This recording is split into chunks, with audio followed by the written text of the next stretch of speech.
Remember when I said I would kill you last? I lied. I lied, Dylan. I lied.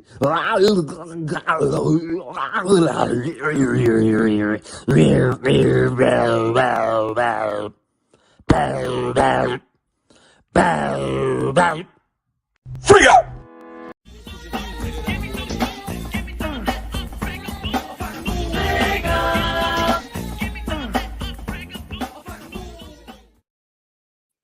Yo, what is happening? Welcome to a special edition of Couchdoodles Live. I'm your host, Fragaboom, industry professional for 29 years. I'm so honored today. My man, Zaid Comics, is launching his book in 5 minutes, and we're going to be doing it here on Couchdoodles Live. He could have chosen any other place, but he is here and he's going to be doing it. We're just waiting for him to come on in to the thing. Let's say what's up to the chat. What's up, Studio 762? What's up, Mr. Green, Michael Green, Jeremy's Waffles, Smang it, Smash it, and Bang. What up, Pedro? How are you, man? No soy rage. I think we are going to be soy rage free. I believe it. We are very excited. Frago's very excited for this one too. Let's see here. What does this say? Liam's gaming was boring. I don't know who or what you talking about. But we are very, very excited to be launching Zaid Comics Lost Pages. Like I said, he could have done it anywhere else, but he's chosen Couchdoodles Live. Let's welcome our good friend Phil. Phil's in the house. What's up, Phil? What's up, man? Thank you for having me, brother. Hey, so glad to have you, man. You're going to be launching in 5 minutes, yeah? Yeah, man. I got everything set up, and well, hopefully it is a smooth launch. I think it's going to go great, dude. I think it's going to go great. I'm super excited. I mean, we're 5 minutes away from people being able to get their biz cover. You're going to get a trading card of Crimstone by me, which I'm really stoked about. And as soon as you launch, we're going to get that link in the chat. We're going to put that link in the description. Look at this. Papa says, the good Phil. We got some Hail Zaids, some Hail Fragabooms. What's up? What's up, chat? I know it's crazy, man. It's almost 10 a.m. for you out there in Central? Yep, that is almost right. 11 a.m. for me. I made my kids some eggs this morning. I myself had some eggs. Usually I eat around noon, but I don't know. I felt like having eggs today. Cracking them eggs, making them. Yeah, I cook mine with butter and garlic and Mrs. Dash. I like a little extra flavor. And then I throw a little bit of cheese in there just to crisp them out a little bit. We got all kinds of hail, Phil. Hail. I was thinking about the word hail, man. I was thinking about the word hail, and I'm thinking about how things are changing. I don't know if you've noticed what's been going on this week, but things have been changing. I think it's a good opportunity for us to create new greetings and new ways. I'm going to say, hey, yo, Phil. Just like that. Hey, yo, like, Scott Hall. I don't know if you're a wrestling fan. Razor Ramon from back in the day. Yeah, hey, of course. Hey, yo. Yeah, he's my guy, man. That's hey, yo, is, I can look like any wrestler. Rocky Balboa. Yeah, man. I was a big Ultimate Warrior fan. I go old school. Let's see, who else? I like Captain Lou Albano. Okay. Big fan of his. I'd say we've got exactly 2 minutes. I don't know if you want to share your screen or what you want to do. I know the feeling, dude. I just felt the feeling myself. Like it's one of them things where you're gonna smang that launch button and then it's gonna go live. We're gonna smang it. I'm setting up an email also, so everybody that's on the email list is gonna get a welcoming email. It's got I put the video or the stream in there also, so everybody's gonna be able to come here, through that too. So let's see if I could pop up the actual page here for a second before Michael we launch. Green is asking, is it the same as the pre-launch link? Does the pre-launch link basically turn into the campaign? Yeah, so that's what I hear, and I think that is correct, where if you have the pre-launch link, it'll redirect to the campaign once it goes live. All right. Yeah. Well, I'll tell you what, man. Whoever's number one, and you have to show me number one, whoever your first backer is, I'm going to draw them a Crimstone quick sketch. Ooh. Okay? Does it count if I back my own campaign? No, nice try, man. You get to keep the trading card, but you know. Eddie Winkler says, I'm at work right now, but I got you when I get home. Phil, thank you for the $5 super chat. Eddie, you are a true amazing man, my friend.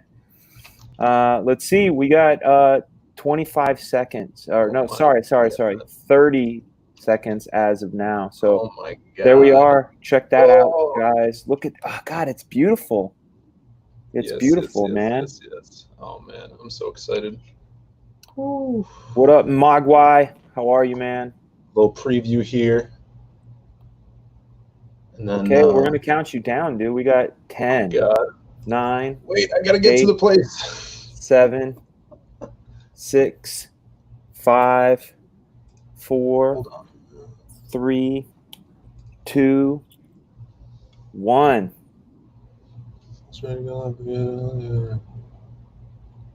Hold on, I have to.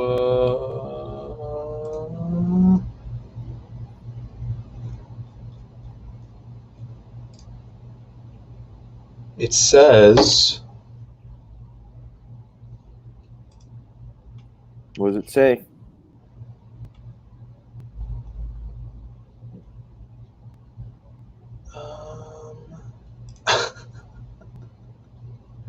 We got the video. Everything's Have good. you launched?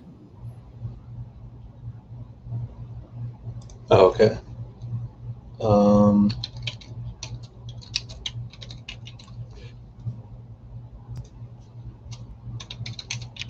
Not yet. There's some stuff I had to fill out first. Driving me crazy, man. I want to be backer one. I get my own drawing. Where is this stuff that I need to fill out? It'll tell you. It'll tell you. It says basics. Oh, okay, here. What up, David Bowser? Thank you for the $2. Ass titty. Ass titty. I see. I did not fill out my my state for some reason. Yeah, you got to do that, man. I went through the night before and went. It's all good, man. I mean, it's all a learning process. See, there we go. Hill.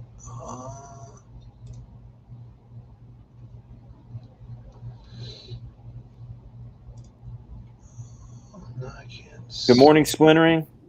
How are you, sir?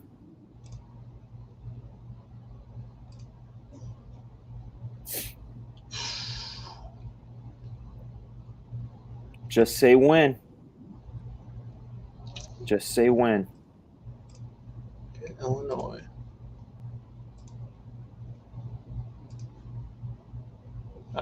There's something left in under team.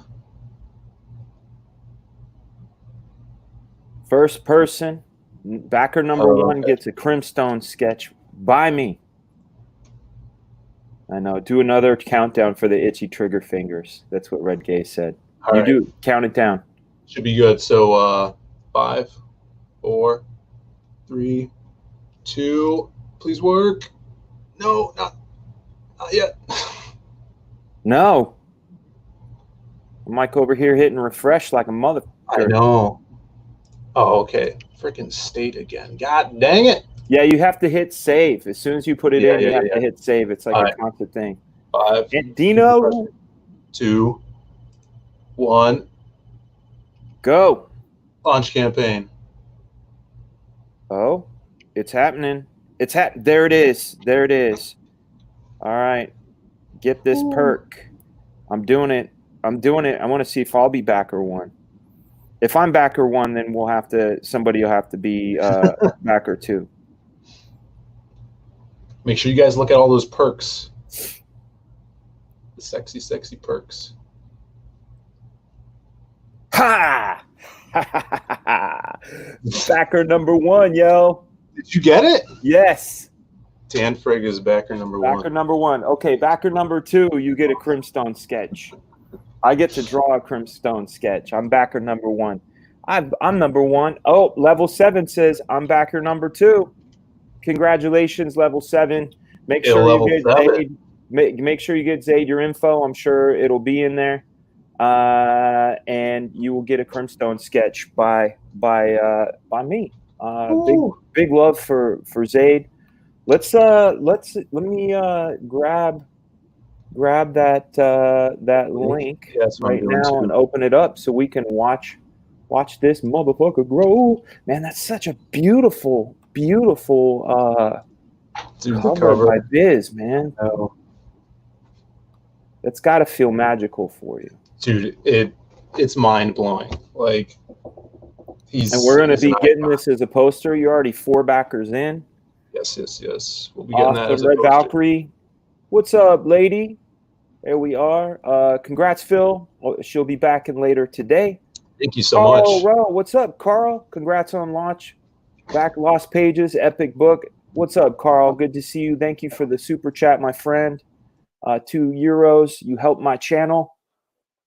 I dig you. We're all a bunch of punks, P-O-N-Ks. Good, man. Kyung Lee, how are you? Congrats on the launch from Kyung. Did Biz color it too? No, he has a guy that digitally colors it. So Biz is kind of like he's super old school, so he doesn't do anything with computers. So you could get his ink work done, and then he could watercolor it, or he could paint you a full piece as well. But he has a guy. This guy's name is Adam Brown, who does colors for Glenn Fabry on all of his new stuff as well. So if you've seen like IDW's American Gods, those covers are colored digitally by the same guy, and I think he kills it. You can't even tell that it's not Bisley's colors, because this is like so reminiscent of the colors that you'd see him doing in the 90s.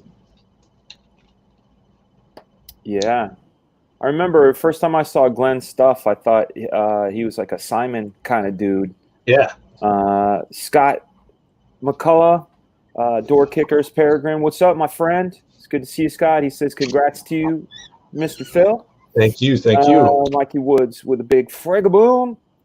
Yeah. Oh, we got to hit refresh. Got to see, because usually it'll give you backers before dollars. So Here we go. We are 4 backers in, $130. Cool. Hell yeah. You guys, Lost Pages. Let's watch the video. I want to see the video. Yeah, you haven't seen this yet. No, man. Let's do this.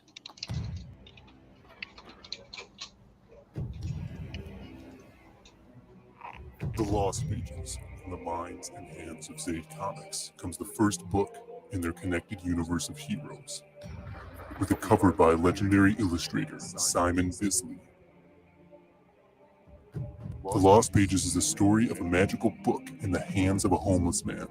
Within it are tales lost to time, of heroes from different eras and walks of life, all protecting humanity from evil.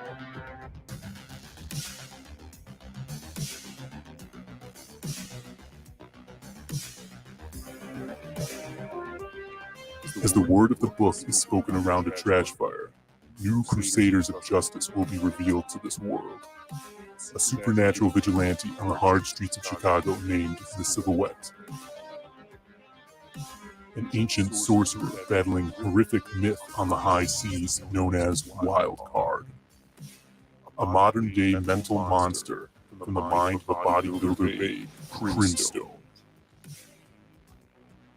And a pulp hero from the 1930s, a master of disguise donning the mask of the masquerade. This is just the beginning, for in the future these heroes and more will come together to right the world. But for now, The ink of life flows on every page. Will you be there to read it? Only on Indiegogo. Badass. Yeah, it was pretty fun to throw together.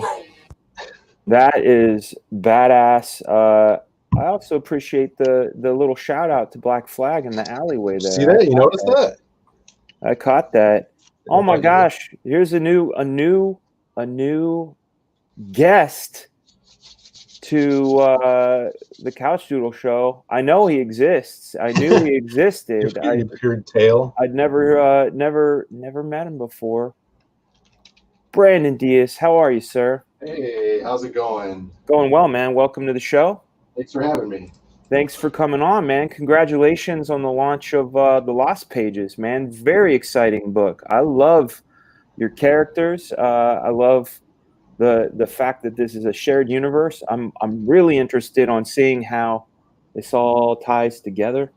Yeah, definitely. You know? It's been a long time coming. With the success of Magic Hop and just seeing how much we have grown as a comics since then. And the reception that Lost Pages is having here, it's phenomenally awesome. Yeah, people want to make sure there's no soy rage happening. I think soy rage is probably asleep right now. I hope. Yeah. I hope so too. Some keen eyes last night got some screenshots because he revealed his face for like half a second, but makes me wonder if it was done on purpose. Makes me wonder if it was done on purpose. A little fake out? A little fake out, because Soy Rage is very smart. He's been wily. Scott McCullough says, been a while since I saw Brandon Phil on the same show. For a while, I thought maybe you guys are the same guy. See how you face in different ways? One guy's shaved, one guy's not shaved. You know? Yeah. Everybody always asks us if we're twins, but not the fact. Yeah. Backer number 6, Timothy Hassler, but have not received email for sign-up list. Will I still get the perk? Yeah. For sure. If you guys are on that list, right before we went live, I downloaded everything. Everyone that's on the emailing list, so those people are going to get that trading card for free. That's excellent, man. Let's do a refresh on this page. There's 6 backers in so far, 9 backers in. Ooh. 369. You got awesome. A flexible goal of $3,000. So tell me a little bit, like, the one I know the most about is Crimstone. Yeah. He's the one that hits me right in the feels, because he's got that vibe, the 90s vibe. He reminds me of the Pit meets the Max, plus some of that extra imaginary friend stuff. But I want to hear more about Wildcard. Oh, sweet. Yeah. Wildcard, he's one of my favorites. He's one of the older of the characters, along with the Silhouette. Older by meaning like we created him a long time ago. So Wildcard is an ancient sorcerer from Merlin times. He's an apprentice to Merlin.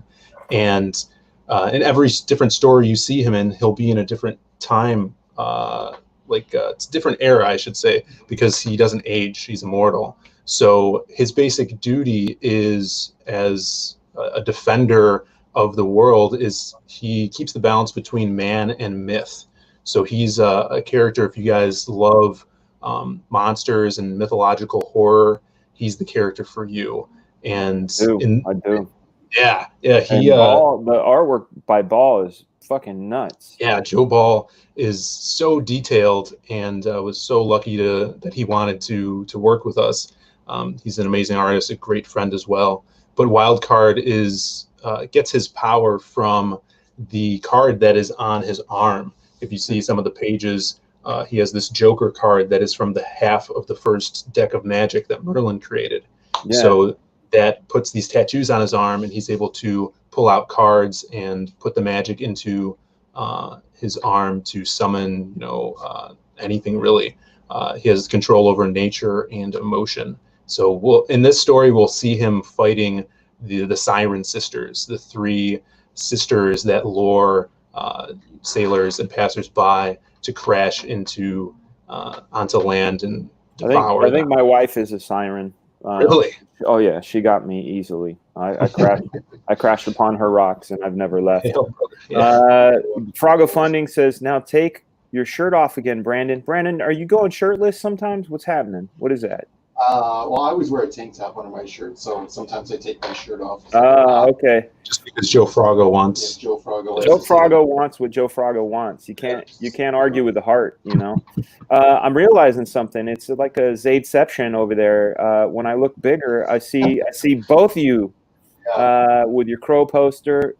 That is the biggest fucking monitor I've ever seen, Phil. Yeah. Wow. I need some of that. I'm working off a little tiny laptop right now. Jeez. I painted this Crow big painting. It's a painting, actually. Did you? Yeah, That's high awesome, school, I man. painted that. Here's a big question. Phil, there's up? much of a difference if I get a digital instead of a physical. Shipping and handling to me is a minimum of $20 across all campaigns. On campaigns? Well, if it should not be 20, it should be... Well, it might be international. If it's international. So our base book is $10 for domestic, $15 for international, and that's the same with our featured perk and the 2 books, which we could talk about. But digital, if you are an international and don't want to, you don't have the extra money for shipping, that's a great asset for you. Because it's, you get the 60-page book, it's got all the story in there. And if we reach the goal where we unlock the blockheads, you'll actually get the blockheads PDF in that digital copy too, so you can print that out and put that together yourself. Right. Although they would miss out on like the stretch goals and stuff like that if they just had the digital tier. Yeah, any physical stretch goals like cards, trading cards and stuff like that. Or additions to that extra book, which you really don't want to miss out on that because that thing's going to be awesome. Yeah. I'm especially excited for that, those extra stories. The bonus comic is only going to be physical, as well as Brandon said, like the stretch goals, like the cards, the trading cards, yeah. Bookmarks and things. David Bowser is asking, does Wild Card's power run out after using the card, or can he use it repeatedly?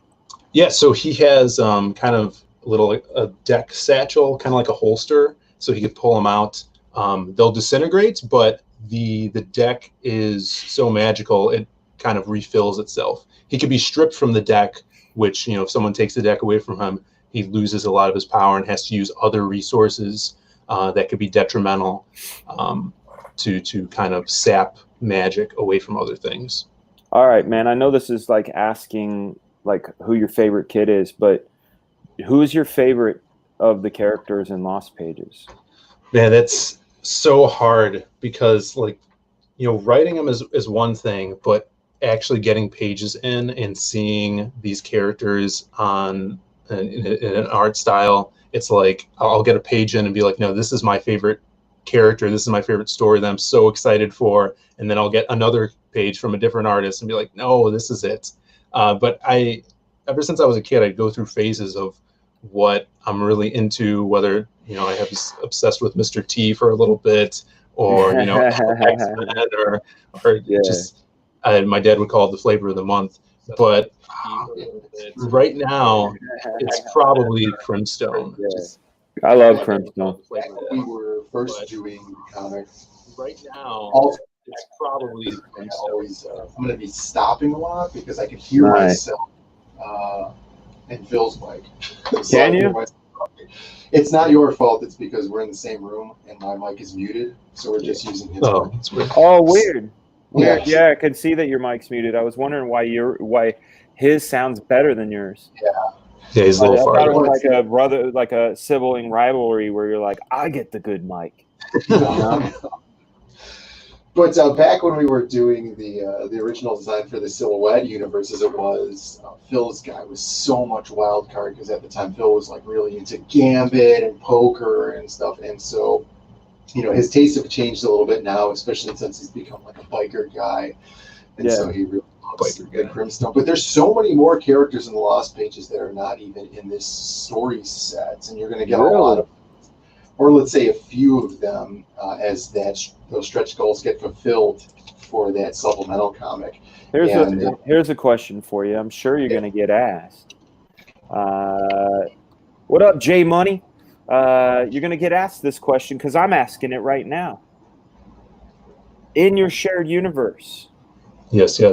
do the characters in Magic Cop have anything to do with your universe? So that's something that you'll have to wait and see, or really pay attention into Magic Cop Episode 2, because there's some stuff going on we don't really want to talk about right now because it's going to unveil some information that we don't want to. Okay, man, I know. Naughty. Some sort of, it's not a crossover, but there's definite tie-ins. Yeah. So back when we were working with the Magic Cop and we were still drawing and stuff, there were some characters, and I thought it would be really funny if Magic Cop was a TV show in the Lost Pages universe. I know exactly what you mean. I got that. I have that going on in Black Flag. There's a show that they watch called Ultra Pop, and it's one of those one of those things. Yeah. Death Metal Hero, our good friend Death Metal Hero is asking, will the Lost Pages always be an anthology series, or will it have story arcs with reoccurring characters?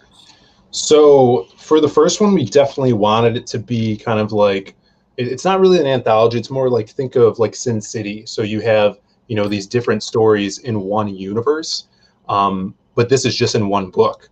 And we can get into kind of like the story and how it flows in the book, because it does have a narrator that's actually telling these stories. So for this first one, it's, you're going to see multiple characters in one story, but there is room definitely to have spin-off books for, solo books for the Silhouette, Wildcard for Crimstone. Just right now, I think the best way to introduce everyone to these characters and build a really healthy foundation is organizing this way, kind of like Tetrising everything together like a puzzle piece. Who is our trash fire friend that's reading these stories? What's his name? So he is the Hobo, and the Hobo. I don't know if you want to pull up the page. There's actually a beautiful. It's one of the first pages on there. He has the Book of Lost Pages, and he is he's the one telling these stories to passersby throughout the city. And when he speaks, these stories, we get glimpses into these heroes' lives, and that's how we're introduced to them. So they're all told in different styles. And if you scroll down, Dan, you should be able to see the Hobo and the rest of the characters too. So I thought Hobo was HBO, but apparently it's a different thing. There he is. Yeah, he's kind of like HBO. He's showcasing the stories. Yeah. When I was a kid, we thought that HBO stood for, hey, Beastmaster's on. Because that's all they used to show back in the day. Man, I love Silhouette. He's probably I love them all. Thank you, man. Thank you so much. Silhouette is right up my alley, no pun intended. I just think he's cool. I love his vibe. Yeah, there's something about that like really dark character, like that grittiness that people, some people really, really fall in love with, and everybody just kind of loves, like Batman, like when he did like really dark. And I got to tell you, the lettering doesn't suck. Who did the lettering? Oh, thanks, brother. I did all the lettering. Nice. Well done, dude. Well done. I'm gonna put that in the book. Yeah. The lettering doesn't suck. Yeah, I'll quote you on that. That's my quote. That's my quote. I like Crimstone, and the lettering doesn't suck. There's Crimstone. Dude, I love this page. Beautiful. I love this color combo. Tell me about your artist on Crimstone. Cool. Yeah, she is a beast. I've known her for probably over 5 years now, and she's a local artist here in Chicago. She's gone to the school, the International School of Comics in Chicago. Yeah. And her name is Maria the Wolf Lopez. She's so cool. She's like, I met her at a convention. I was actually dressed up as Lobo, and she's a huge Lobo fan, and she ran over and gave me a print that she drew of Lobo. She's like, "You got to have this." And so, we hit it off. And for years, I've been wanting to work with her. She's taken a break from comics for a little bit, and this was actually me pulling her back into comics. This is going to be kind of like her first big project that she's working on, and I can't be more happy with her work. She's known for these giant, ripped, monstrous action characters, and it's hilarious because she's like a 5-foot little lady that sounds like my wife. She just dominates at conventions. Like when you go and see her table, there's just a crowd around her all week. You guys, I want to give you guys an introduction to Scotsman TV. He says, "Bump me with a wrench, and I'll drop linkery doos." Welcome our new mod, the Scotsman. You're now wrenched up, homie. I love you. So you got yourself a wrench, my dude. Another link, I put it in the private chat for the StreamYards for our Etsy store, where people who are especially excited about that Bisley cover can actually order a shirt with shirt. Ship out probably next week. Will they get any sort of coupon or anything if they're a backer? I mean, I guess we should do that. Good idea. I mean, the shirt's pretty reasonably priced right now. Yeah. But we might have to implement that later. We definitely perhaps not trying to cause any issues, but man, Yes. I'm always super thankful when anybody backs my shit, man. Oh, yeah, sure. I've been excited about this since I found out about it. I can't believe that I get to be here for long. Look at that, guys. Look at that jump. Holy moly. 1,100, 19 backers. Damn. Guys, let's get their flexible goal taken care of. Like, I think we can do it. We've only been live for, it took us a little craziness. 20 minutes. Yeah. We've been live for 20 minutes. Oh my God. We are almost, we are 38% to the goal. We can do this. We can hit that goal. Probably, I'm going to say in the first hour, if not the first two. Yeah. Wow. Thank you so much, guys. This is Awesome. amazing. I know. Guns like, Grandpa, go buy your bifocals already. They're talking about my shitty eyesight. I have, when I put my glasses on, it's weird because I have a really weird focal length. So if I have my glasses on to read the chat, I have to be way back here, but then I can't hit the keyboard. And if I go here, it goes out of focus. But when I do this, I'm good. I'm good. Hail the Diaz brothers from Mikey Woods. Back this project, brethren. Yeah, no joke. Berserk Guts says, good job, guys. I'm going to post the link in the chat so people could talk to you guys, ask you questions. It's nothing like getting direct feedback. God, I hope there is no soy rage today. Hope so too. Well, just have to take off. Optimus Deadpool, thank you for the $5 super chat. Looking Jack brothers, going to back this once I get back to the command center. So yeah, dude, you guys, no soy rage incoming. Yeah, we're gonna go through the tiers. Michael Green is right. We're gonna go through the tiers. It's an interesting for you guys to be launching on a Friday, a weekday, at 10 in the morning. What caused you guys to make that decision? Well, we for the Magic Hop, we launched on a Monday. And seeing all the campaigns that have come after Magic Hop, really pay attention, being kind of like a student of Comicsgate and all the crowdfunding that's going on. We've been seeing a lot of people like Narwhal. I remember launched on a Friday, and his for Foreign Agent, and he did really, really well. I think Friday, people are getting their checks in. They're ready for the weekend. They're ready to watch some entertaining streams, and they want to help out. And especially right now, everybody's cooped up inside, I should say. And they really want to support awesome creators. The last one, Eric Weathers with Battle Brick Road launched on a Friday, and that did did very well in their first day for sure. Amen.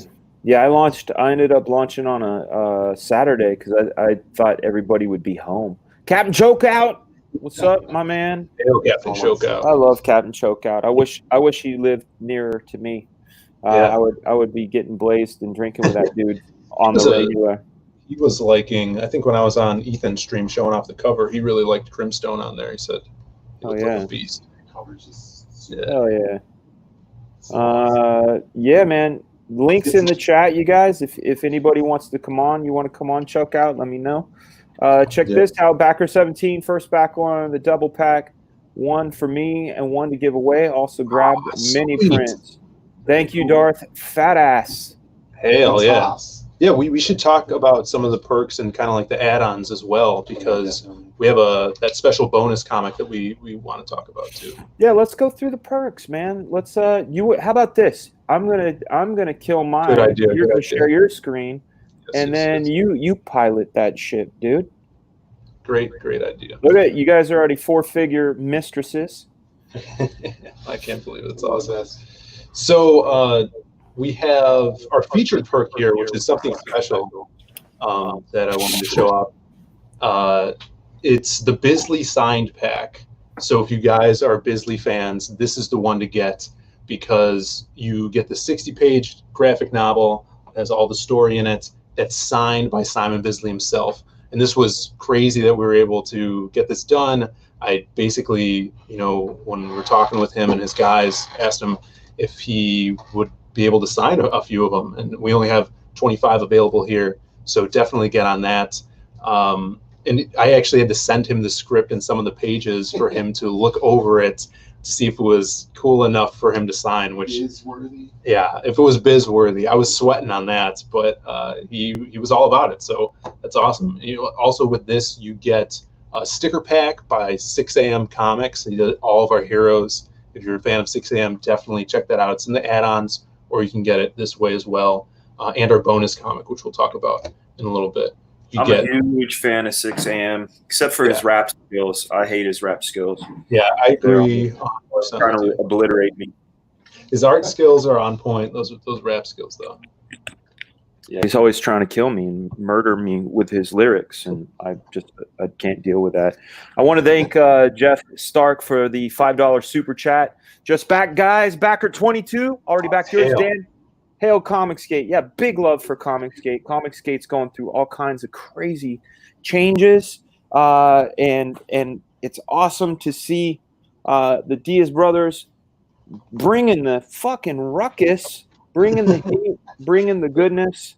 Thanks for letting me turn my camera off for a second. I had to, Captain Chokeout was in the building, so I had to make sure that I smoked some shrubberies. Pulling out for your homies. Yeah, exactly.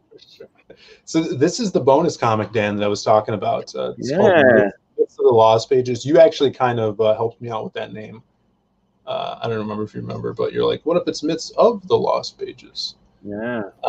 So this is going to be a kind of like vignette comic like you're doing with 0.5. Yes, sir. There's a bunch of 4-page short stories in here for each of the characters that I wrote and did with artists to kind of get a sense of the character's voice and feeling. And the cool thing about this is it's a living comic in the sense that it's growing. For certain stretch goals that we hit, we'll actually add more stories to this book. So it's kind of like what Ethan's doing with his honeycomb box, kind of like that subscription to the book. So if you get the featured tier or anything dealing with the bonus comic, you're going to get more stories as we go on. And my brother's going to have a story in there that he's going to draw. We're going to have Simon Simpotier is going to have a story. And announcing here for the first time, I haven't told anybody, E.J. Morgis is going to be drawing a story in there as well, if we're able to unlock that. Yeah, I'm super excited about that book because there's some really awesome characters in there that we haven't been able to explore in the main book. So I'd really love for people to get their eyes on those other characters, and we could see the reception of these and really force some of these other characters and maybe in Lost Pages too, put them ahead. Yeah. So if you guys want the most content, definitely pick up that bonus comic, either as an add-on to one of the perks or one of the perks that includes it. Because on top of that, anything that comes with a bonus comic, perk-wise, you're going to be able to get a fold-out poster of the cover without the logo on it. So that's going to be... Dude, I'm putting that on my wall. Definitely. So definitely check that out. And here's some of, on this Hobo page, we see some of those heroes that aren't in that main book, but they're little Easter eggs of future heroes that we'll see either in the bonus comic or later in the series. Yeah, Sean Gunn sending me some soy friends. Looks like tofu and beans. Damn you, Sean Gunn. Damn you. And we're over $2,000 raised. What? Already. That's awesome. We got to refresh that. Yeah. Oh, David Bowser trying to mess with me. Finish the bar. Okay. 10, 9, 8, 7, 6, 5, 4, 3, 2, murder, 1, lyric at your door. To cow, break it to that ass, raw. Breaking all the rules like glass jaw. Is that enough? There we go. He just wanted to see if I knew. Wanted to see if I knew. I knew. So when are you guys? I didn't even look at when you want this to come out. We're actually shooting for. We put the date for October 2020. Yeah. Awesome. We're trying to get it out before then. That's kind of like giving us some room because we have a lot of pages done already. Silhouette story totally done. All these pages here are totally finished. And we have some extra ones. So we have probably around 25 pages completed. And it's going to be a 60-page book. The 4-page short stories, the ones that come in the bonus comic, are completed. They just need to be colored and lettered. Yeah. Then, if we hit those stretch goals, we're going to be able to unlock more stories, which a lot of them are written already, and we'll just have to start on those. And those are only 4-page stories at a time too. Yo, you guys remember Studio 54? There was a song called "Freak Out." Yeah. Well, we got a brand new song. It goes like this: choke out. What up, choke out? What's up, brother? Really hard. I've just woken up. Not long woken up. My man's right here, man. How's everyone? Good, man. Yo, that picture the pictures you sent me on Instagram, dude. Nice, isn't it? Yeah. Oh God. I'm dabbing first thing this morning. I fucking passed out with sleeping all afternoon. If you were sampling any of your shit, you'd be sleeping. Yeah. What up, Ronkabot? What shaking G digging the morning stream? Yeah, man. So I usually don't do morning streams, but when I saw that the Diaz brothers were launching the Lost Pages today, I very, very much wanted to be part of this legendary event. I talk about this stuff. You guys go, man, Frega talks some big talk. I do talk big talk, and I'll tell you why. Because I believe that we are in the dawn. This is the dawning of the age of fucking awesome comics. Because this is all brand new stuff, guys. This is the ground floor of the epic shit. And 5, 10, 20 years from now, these are the books that are the seeds of the fields of the comics we will be basking through. So hell yeah, I want to be part of that. So this is why the morning stream is happening. David Bowser, thank you. Hail, brother. Here are some ducats for the rhyme. I rap. It's not freestyle. It's pace style. Thank you so much, Bowser. Appreciate it, man. Captain Chokeout, you got any questions for the brothers? No. I mean, it was this guy. Look how thick it is. Yeah, I pulled him up for you, bro. Yeah. He's my favorite. I'm actually, I'm signing up. I'm back in today, and a couple of others as well. I got back today. Thank you so much. I appreciate it. Yeah, this guy is total high T, toxic masculinity. If you guys love characters like Lobo and the Max from the '90s, Pitt as well, this is the character for you. I mean, that's what we're trying to hit. Multiple genres and get everybody's taste. If you love comics, you're gonna love the Lost Pages because it's got a story in there from almost every genre of comics. Told differently as well. So this is our 90s character for sure. And we can't believe, and we're so happy that Dan is going to be doing a trading card for us if we hit a specific stretch goal. Hell yeah. And there's going to be a Crimstone sketch for backer number 2, level 7. Yeah. King KDI asks, thank you for the £2, by the way, my friend. Will the Crimstone masks be sold as a standalone? So there is a tier. Well, here's the mask he's talking about. It's in the add-ons. I'll scroll down to it. Oh, dude, that's badass. Yeah. I wish I would have thought of that shit when I was putting mine together. Maybe oh, look at that. In fact, let me check this thing out. this right now. We went through a couple of iterations. We ended up going with the bandana style, which is very much in the vein of the comic book. So especially with everything right now, everybody needing masks and stuff, we thought, how cool would it be? Because we could produce this ourselves. Yeah. If we could get this Let's out. see it, Phil. Let's see this thing. Look at that. That's awesome. So it's going to have the Zade Comics logo on the one side, and then this one doesn't have it right now because this is just a prototype, but on the other side, it's going to have the Crimstone logo, so you'll be able to show off your favorite comic. Yeah, so you can add that on as you know at your purchase. So if you just want one book, you could go in there, go to checkout, and add the mask on, or you can get the tier that actually comes with the mask. So it's something new we're trying out. I know everybody, you know, Ethan's always doing like the little keychains or the statues, which is amazing.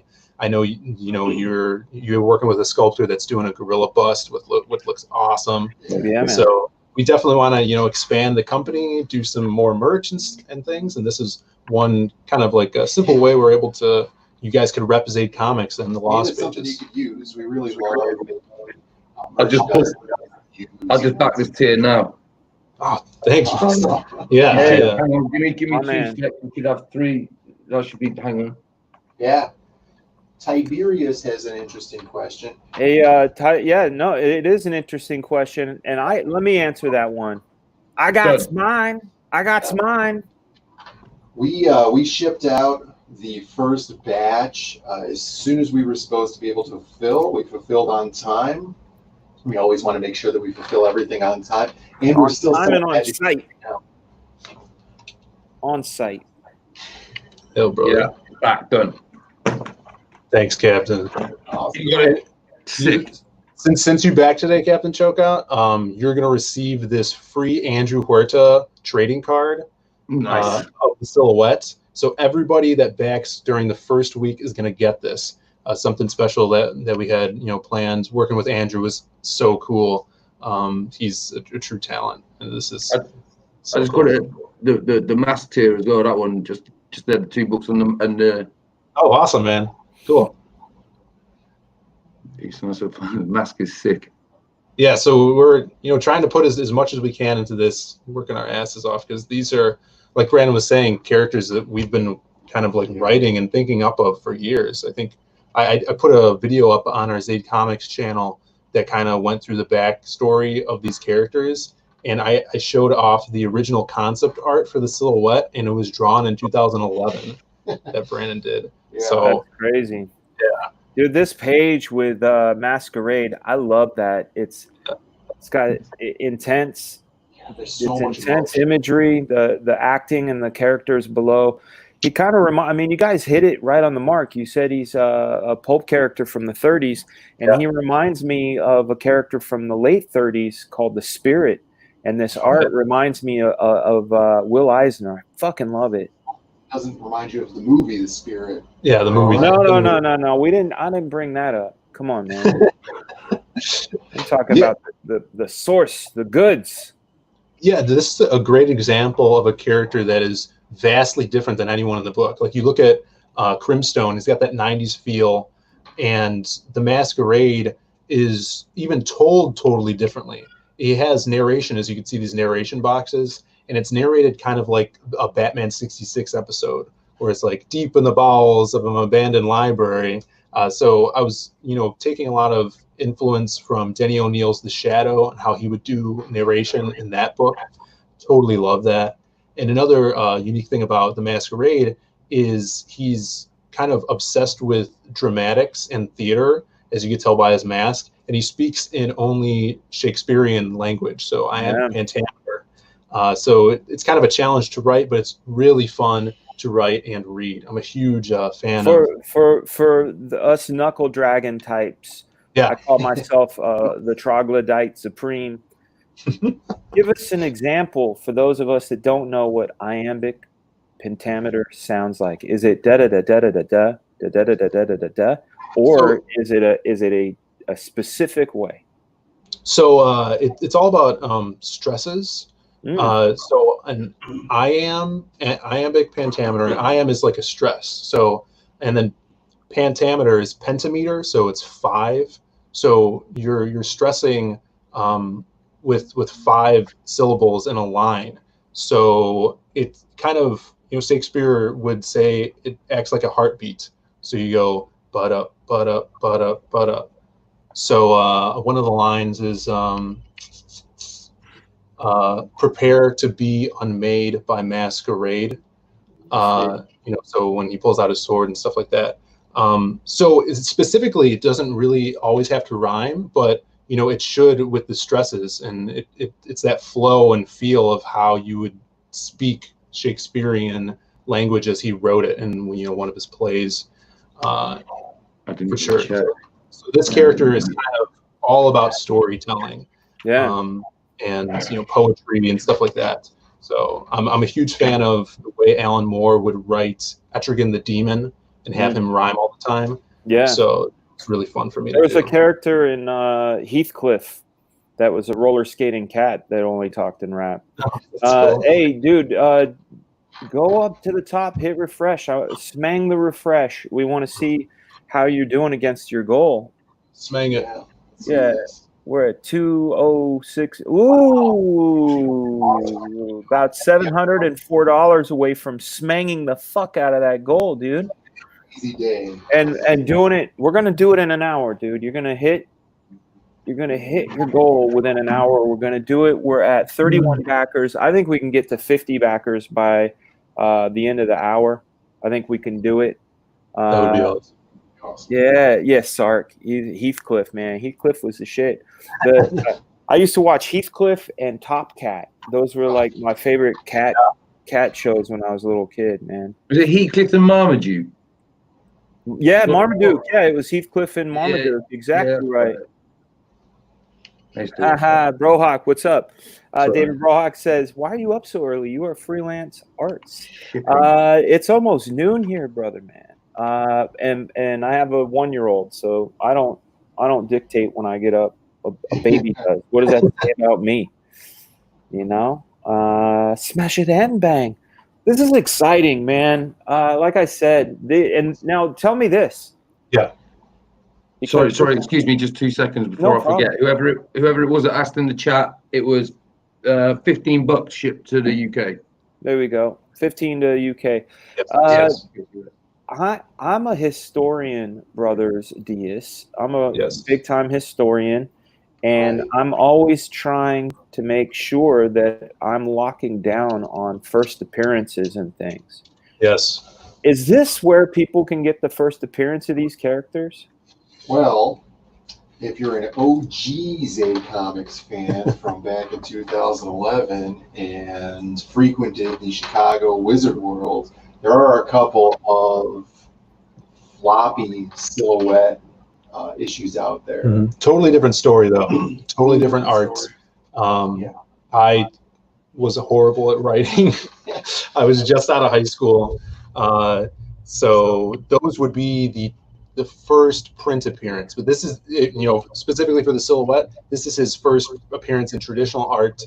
But so a modern comic, not a what do you call it? A pro-am fanzine. This is like the first modern appearance. Right.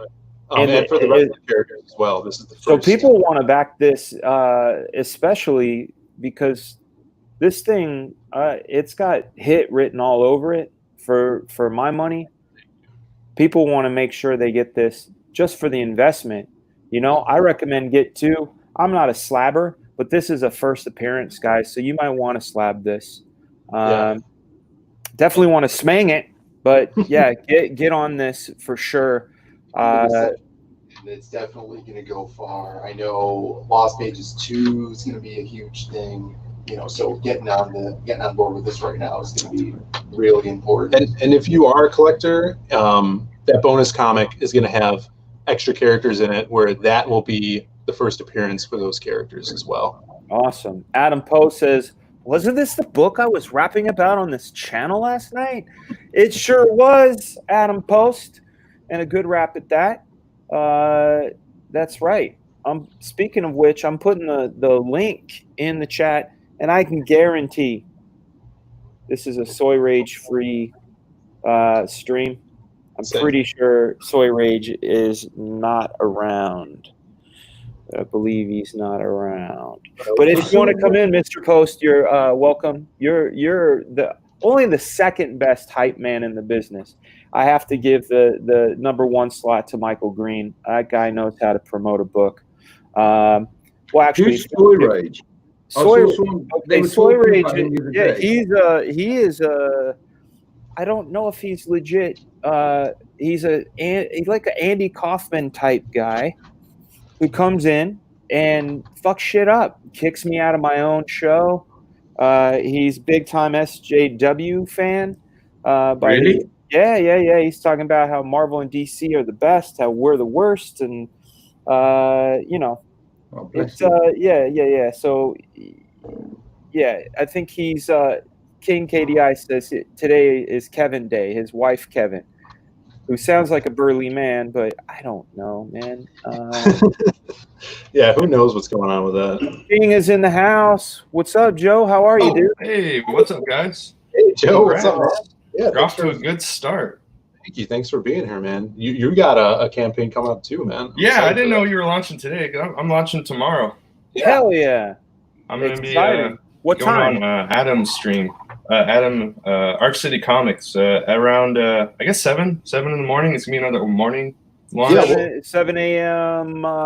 West, East. Yeah. I'm on the West Coast. Yeah, West. Okay, so 10 a.m. for us, East. Yeah. All right. I'll be there with you guys as well. We'll be on Adam's show. Oh, yeah. I'm going to see you there. But, yeah, I love this one, so I'm definitely going to be grabbing your next book. Oh yeah, man! Magic Hop was awesome. Joe, you want to tell people what you have coming tomorrow? Yeah, I'm launching Slaughter Squads. Me 48 pages. Some animal on human action. Whoa! Why don't you do me a favor and share your screen so we can play your video? And if you can put your link, your sign up link in the you already got it. You got that right there. Yes. Yeah, if you could put your link in the private chat, I will put it into the comments, and then the admins can circulate it. That's another one I think is really fucking awesome. Your animation on that. Oh, there it is. Yeah, your animation on that is Really supreme, dude. Yeah. Thank you. Appreciate it. King KDI says, "Is that the one with the bull animation?" You're damn right, it is. That's right. I'm really stoked for that. Yeah, it's gonna be awesome. Yeah. So that's launching tomorrow. You said on Adam Posts. Adam AF or Arch City Comics. Yeah, Okay. All right. And Andino in the chat.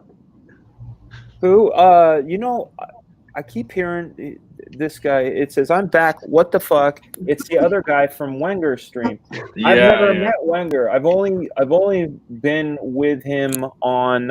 There we go. My green is so fast. Look at that. I've only been on a show with him on Hail Salad. He's the one that says he's totally tripoding right now. Yeah. Okay. Good impression. Wenger's awesome. Yeah, he cracks me up. I've never actually met him before. And Dino's my arch nemesis. He's always giving me grief. Is he?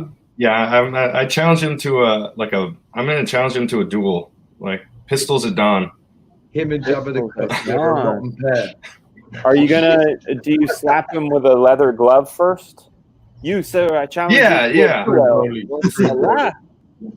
Yeah, I'll provide the pistols. You just show up, all right, Andino? Wait. Does he get to pick which pistol he gets? Because what if you put a blank in his and hand it to him, and then you put a No, real I'm a man of honor. I'm not. I would never. Yeah. All right, fine. Bring your own pistol. Squish your 420. Squish. I like squishing. I'm assuming that's what it's for. Oh, and Carl's giving me shit in the chat. Oh, you goddamn potato. Carl is here. Yeah. Mr. Dance's leather, that was specific. Yeah, dude, I would think if you were ever going to slap someone with a glove, it needs to have some heft to it. You wouldn't use like an isotoner. What the fuck? That's just going to kind of wipe their face. It doesn't matter how you hit them. You get a leather glove, that's a fucking slap in the face. So, yeah, it's got to be a leather glove when you challenge someone to a duel. I'm hearing we're at 81%, gents. Yeah, I just refreshed. 81%. We're creeping on the weekend. Yeah. Exciting, man. Thank you all, guys. You got your animation booted up? Oh. You're supposed to get it ready. I saw it on the screen. I thought you had it. No, that was your pre-launch page. Yeah, you can click on. You can get to the video from there. But yeah, I don't think I could share audio because my mom is coming. Hold on. Okay, I got it. Yeah, do it now. All right, here we are. Go to Indigo. Wait, oh, full screen. Come on. Click the square, brother. There we go. Okay. Right now, get Slaughter Squad Volume 1, a double feature including the first 2 parts in an 8-part series. Do it. Thanks, everybody.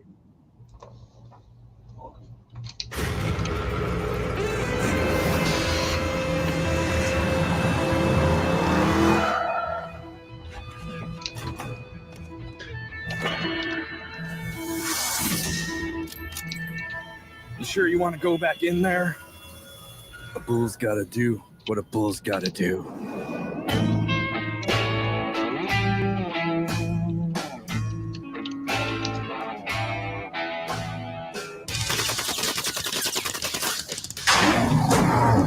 Eat hot lead, suckers!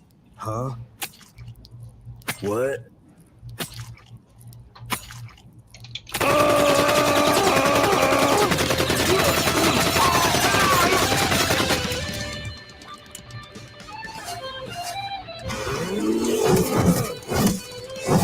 Mess with the bull, get the horns!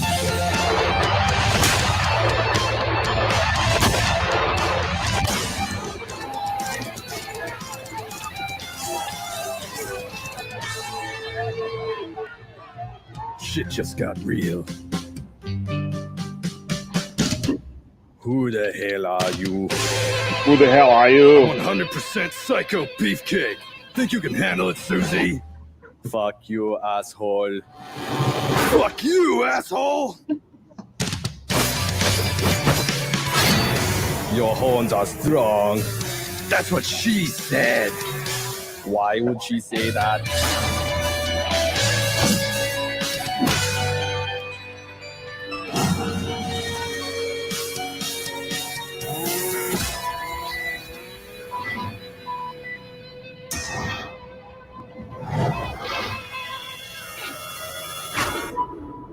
Let's burn this motherfucker.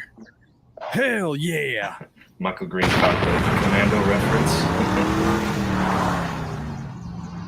Your mama would be proud. Mama.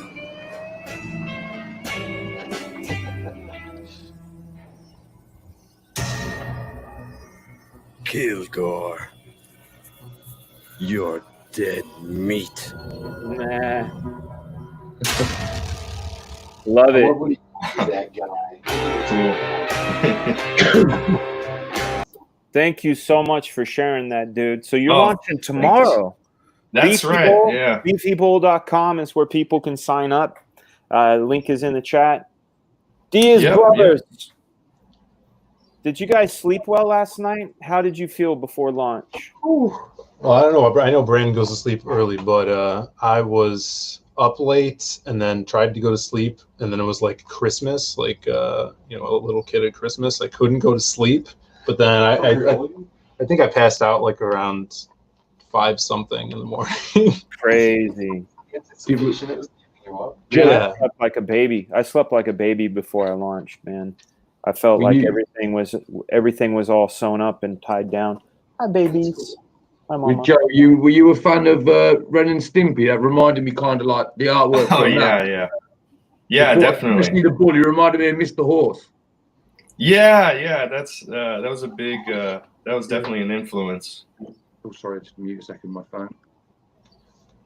Yeah, man, I'm excited for that one. I'm on the mailing list. You guys, everybody, get on that mailing list too.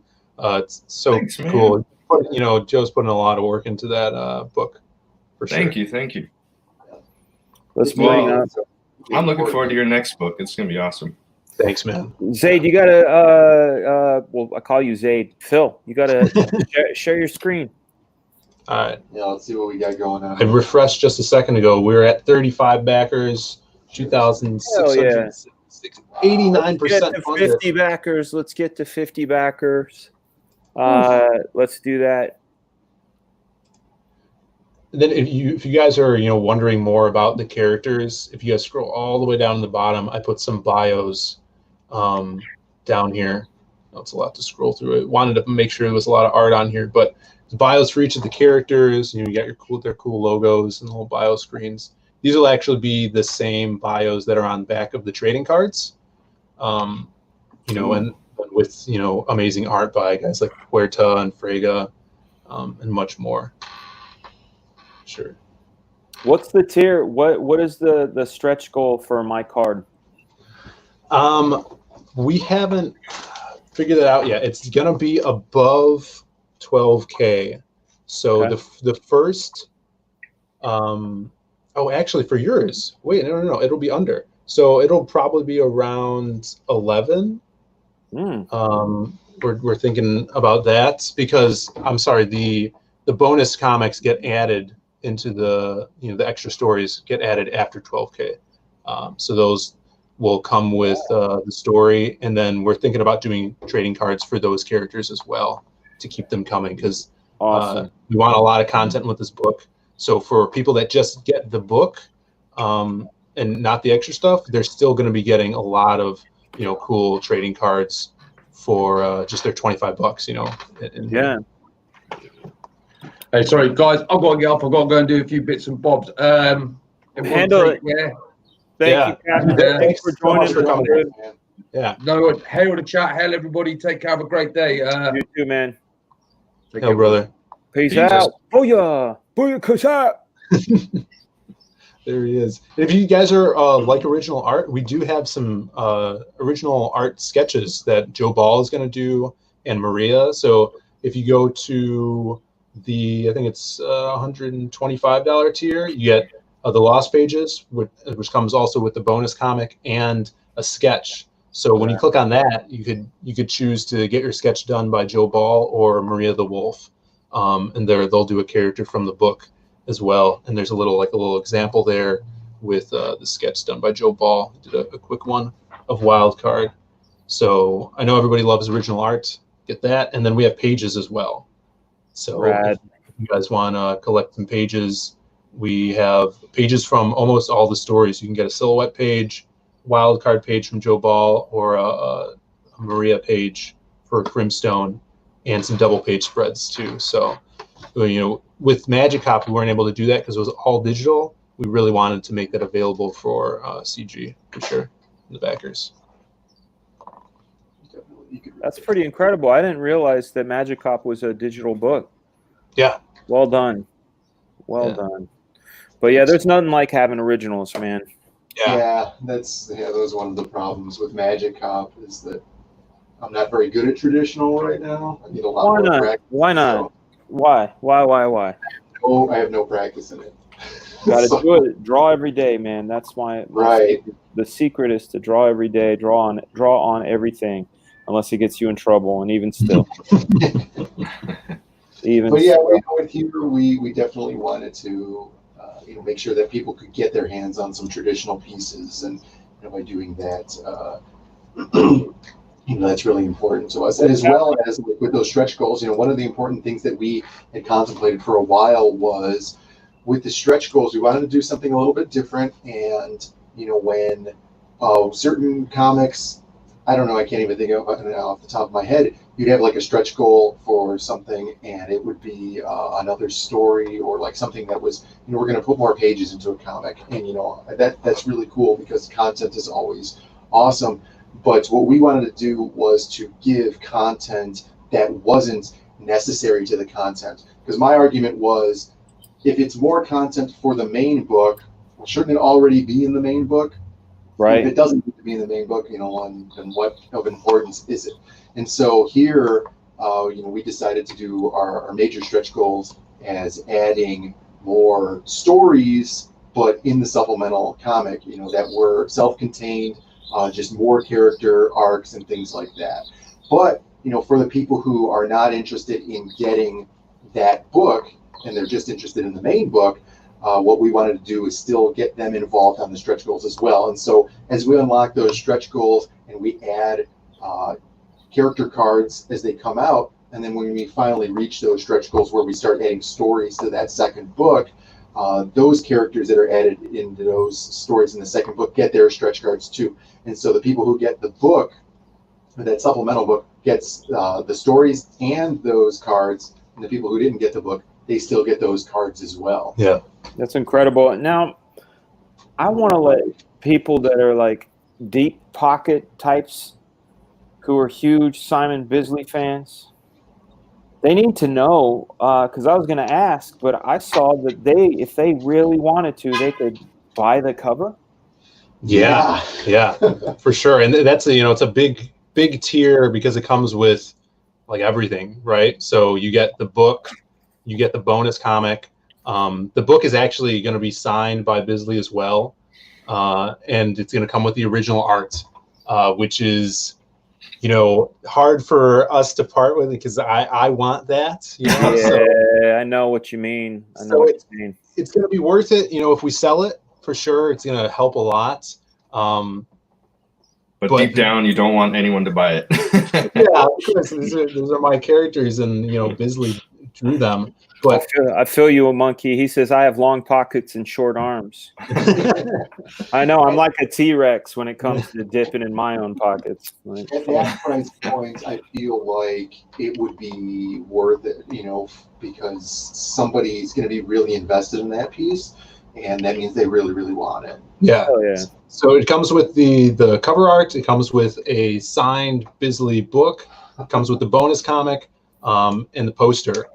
Well, this is what I want to tell people, and I keep saying this, and it sounds like crazy talk, but you guys, I'm telling you right now, 5 years from now, you're going to do the replay, and you're going to see that I'm actually talking legit. What if this is the Doctor Strange of CG? What if this is like the book, the groundbreaking book that everybody loves when it comes to these kind of stories, and you have the opportunity to buy the cover at $5,000?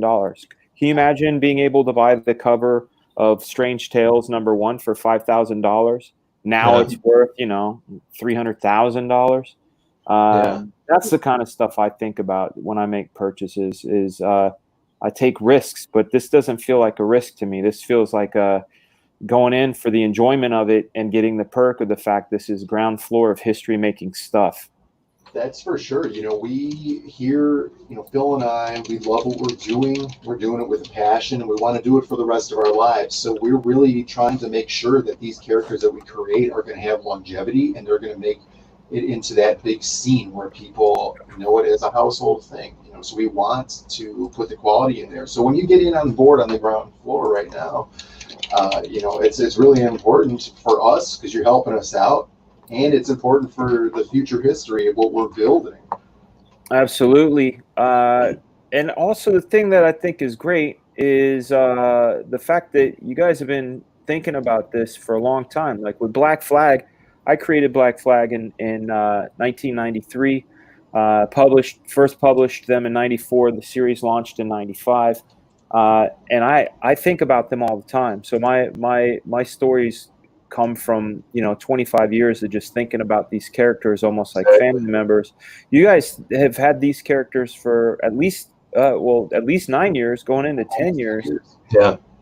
That's nuts, man. Yeah, it's crazy. Like, and throughout, we kind of took a break from working on the comics back then because I was going to college. But even through college, when I was in writing classes, I was writing stories about the silhouette, which helped me out a lot. Kind of refining my skills and stuff like that. So it's really crazy to think about that. This is happening now. We have a cover by Simon Bisley. It's insane. Yeah. Yo, we are $5 away from your goal, bro. What? $5 away. And we launched about an hour ago. You're going to achieve your goal in an hour. Holy crap. Oh my God. That's insane. Let's go. Let's go. I wanted to show you guys. This was, man, maybe 5 years ago. I have this piece hanging up in my office right now. So this is me and... Oh, you're a baby. Oh, the boy Simon Bisley. This is the only time I can see how tall you are, man, because I know Simon. Simon's a pal, and he and I are about the same height. So, yeah. What do you say, 6'5"? Yeah. Okay, yeah, I'm 6'2". I'm 6'2". So, yeah, fuck, man. And so you did that up for Simon, huh? No, he did that for me. Yeah. Oh, yeah, I can see it. He just made his hair a little shorter. Bobo got a haircut. Yeah, that's did it really quick with ink brushes, and he was awesome. He was doing shots of Jack Daniels with fans. That's I would do that too if there weren't like illegal problems. Hey, well, he doesn't care. Hey, Tug, how are you, man? Tug's in the chat. Hey, Tug, yeah. Big love for Tug. Tug, if you want to come in, I'll put the link is in the chat. Let me know if you're down. If not, it's all good. You guys need to check out Tug's book as well. Another case for the Littlest Umbrella. You guys definitely need to check that out. That's still doing signups, right? Is it? No, it's live. Is it live? Oh, yeah, crap. it's live. I'm bringing it up. I'm bringing it up right now. You got it. I was gonna bring it up. There you go. Yeah, no, I got it. I backed this one. Instantly. He is at 65,530, going for 904 backers. He needs to get to that 1,000 mark. I was told 1,000 backers is kind of like when you're entering the Pantheon, that is the place to go. He's got another 17 days to go. That's not going to be a problem. I got the featured one mostly because I wanted a sketch by Tug, and that's the way to get it. Everything plus a sketch. We got the book, and also this. Like I was very new to a lot of these Comicscape books, so anytime I can, if I'm coming in on the second issue and there's a perk that has issue 1 and 2, I will jump in on that because I want to get caught up. Book and cover. You got cover plus ash can. Same here. You get the same choice here. Look at this cover, so cool. Book 1 and 2. I love this one because it's that throwback to the X-Men 141, I believe. Yeah, I really like that too. Yeah, the good old days of Future Past. Yeah. This is a pretty fun and exciting book. Original art, pages. That seems to be the thing to do. Be the Mayor in the book. That one's already claimed. Be in the book. Claimed. That people wanted those fast. But you guys should definitely check out another case for the Littlest Umbrella. Let's see. I heard a boop, guys. Oh, it's Carl O'Rowe. Oh, welcome to the show, dude. How are you? Hey. Hey, Carl. What's up? What up, Carl? Man, Lost Pages is killing it. Yeah. Thanks, brother. Exceeding expectations for the first hour. For sure. Thanks for being here, man. Yeah, man. Like I had the same thing when Adam Post launched College of the Dead 2. It was like seeing everybody just do way better just to reach that goal, that first goal, like to get funded. It's it's insane. This stuff really works, man.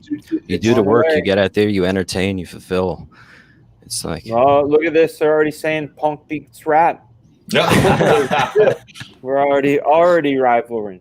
well, this is Black Flag punk. This is supposed to happen. Yeah, Summer refresh here. refresh, man. We're over it. Funded. Hey. Congratulations, man. Thank Funded you, it in everybody. the first hour. It's That's crazy. the way you do it, man. That's took, the way you do it. Carl, what are you up to, man? What are you doing today? Oh, I'm just working on some Yeah. pages, Ashcan pages for Death Sworn. Excellent. Yes. Where can people find Death Sworn? It's on Indiegogo, still on in demand. Is it? Yeah. I should be finishing up. I have like 2 pages left to color on the main book. Then halfway through the Ashcan. The Ashcan is like a full-on one-shot book. You know, I regret calling it an Ashcan because I'm really making it just as good as the main book, but it's just in black and white. And then a couple of trading cards, finished a wraparound cover, and we should be going to print. So won't be Awesome. too long, yeah. Guys, welcome the legend himself, that umbrella guy. How are you, sir? Ooh. Wait for it. Tug. Doug. I know. It's like a dramatic. I'm waiting for the hey there. We're waiting for Hey it. there. Sorry, I had to mute for a second. Yeah, I okay. boomered that entrance. I was like, good. wow, Well, you know. Let's did it. Yeah, I was gonna. Yeah, I thought you were talking about Carl. I was waiting for him to, you know, you were like the legend. I was like, didn't you already introduce him? But, Yeah. Hey, Tug, thanks for being here, man. hey, congratulations on Lost Pages, dude. Funding Thank up you. in the first hour. That's amazing. Yeah, dude, to put it into perspective, it took Magic Cop like a month and a half to get to 3K, and in 2 months we made 4,700, I think. So we ended our campaign with that much. So this is crazy. Thank you, everybody. Yeah. Hail Comicsgate. Yeah, Comics dead though. Remember every time. Comics yeah. Carl, so you went from 18,000 to 51,000 by being in demand? Yeah, it's been crazy, man. Like Holy smokes, man. it's been Yeah. super consistent in demand. Congrats. It's really weird. It's like every month I tend to hit the same amount every month. It's really I don't know what it is. I think it's just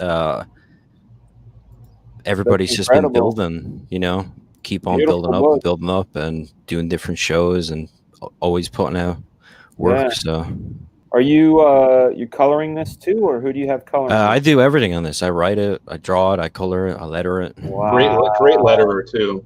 One of the best man. letters. in Okay, I've CG. seen this piece. I did a show with Clayton and Rob the Replicator where we went through stuff, and I remember looking at this one and thinking this was pretty amazing. I hadn't seen it before. Very cool, man. I don't even know how people. You guys, the one-stop shop guys, I have no idea how you pull it off. Like, I can pencil and ink and color, but my book would be like, you know, one book every one a year. Versus, It's you know, pain. I'm going for 3 a year. Yeah, I mean, if I wasn't working on the Ashcan ad, this would be done and out. So that's something I'm thinking going forward, and also making the next ones like smaller, splitting the story up more, so I can kind of expand it out. How many pages is the book? It's like 80. It's gonna be like over 80 pages. Story pages is up there around like 70 something, and it has all these covers and stuff. Because originally I started off doing floppies and printing them myself and going around, and then John Malin told me just do an Indiegogo. So I was Right. like, okay. Yeah. Right. Tug, talk to us about another case for the Littlest Umbrella. All right. Okay. This is our second comic book. This is a 40-page, all-age, Lovecraftian adventure with all ages, not meaning for kids. It means for everyone in it. This is a full color. The first one was more of a manga type.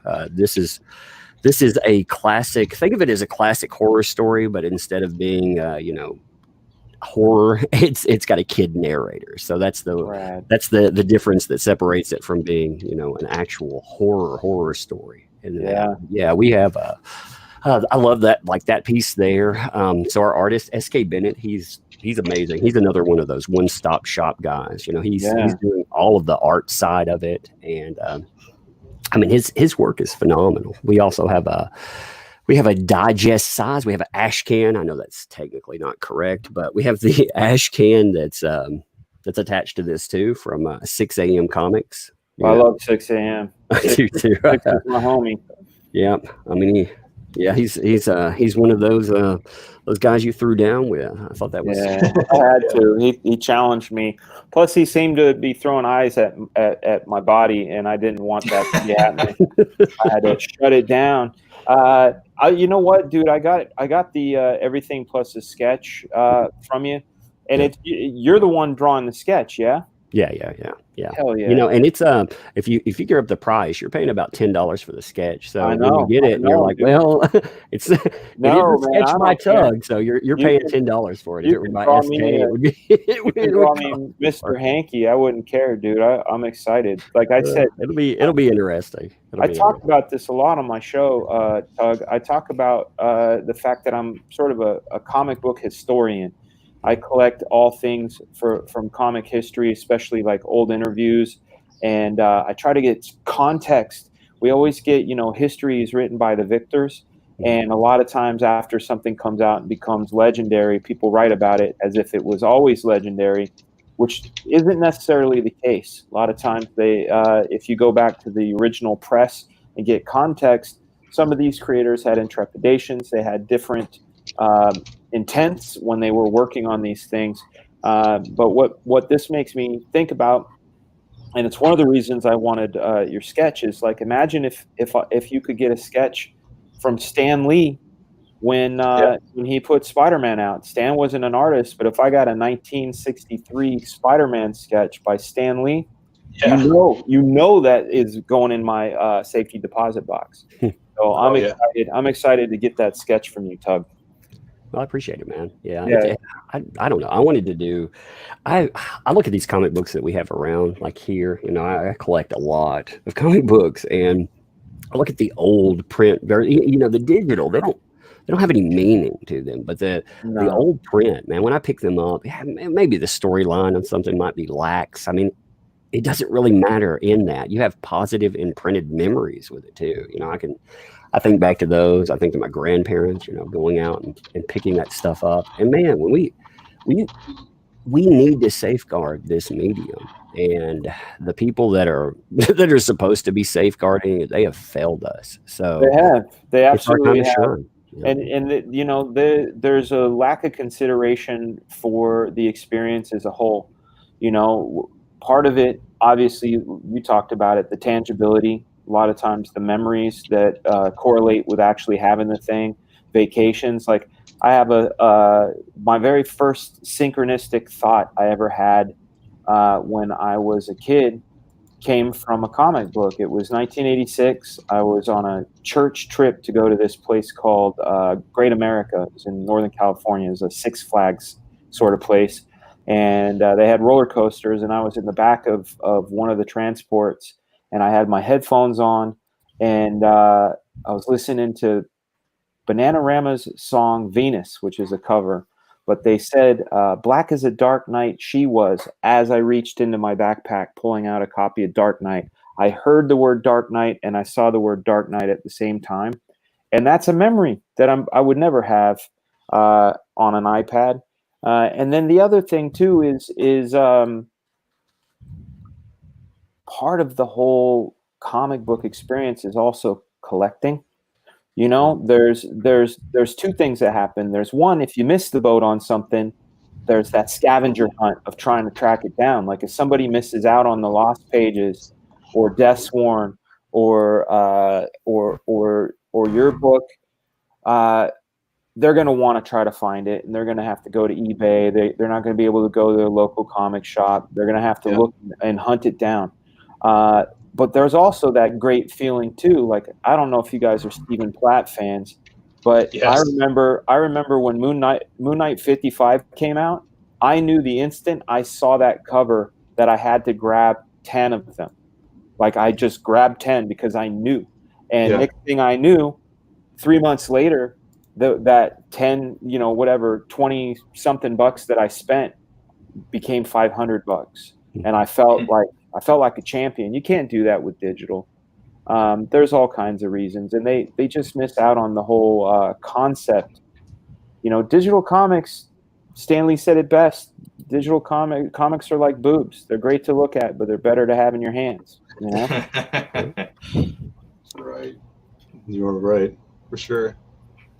So what's next for you guys? For you gentlemen, Zaid boys? What is your first stretch goal? So we could actually scroll down to that. So the first stretch goal is going to be some stickers for everybody. Everybody is going to unlock at 4K, if we get there, logo stickers. So each of the logos for the heroes, including the Lost Pages logo, everybody's going to get a sticker pack of that. And then after that, at 5K, my brother's going to be doing a bookmark for the book. Which I love. You know, a bunch of people got the Magic Up bookmark too when we had the stretch goals open. There are actually 2 of them that Brandon created for that. And then from there, you know, there's a bunch of other stuff coming. We have blockheads that's going to be coming for everyone's going to get a silhouette blockhead of the character, the silhouette. And then our first trading card, which is going to be on at 10K. It's going to be the wild card trading card. That's going to be unlockable for everybody as well. And then you said I'm coming in at 11K. Yeah, I think we'll do that, brother. I like that. You know, I have the tattoo of 1111 on my arm. Yeah. 11's actually my favorite number. Magic time, dude. Yeah. See, Nod Sabot says comics are like boobs. Hell yeah, ass titty. All day long. I want to give you guys a little break of this. Freak out. There we go. All right. Would we be able? Because I don't know if Tug saw the trailer. Would we be able to watch the trailer again? Yeah. Are we sharing my screen? That is your screen. Yeah. Okay. I think if you do it on your screen, it'd be better if you have the audio enabled. Yeah. Let me do this because I want to make sure I'm checking the audio correctly. You know, that's I'm a Gen Xer, but you can call me Fragaboomer if you want. I would never. It's okay. It's allowed. Share audio. Boom. Let's watch that trailer. Holy crap.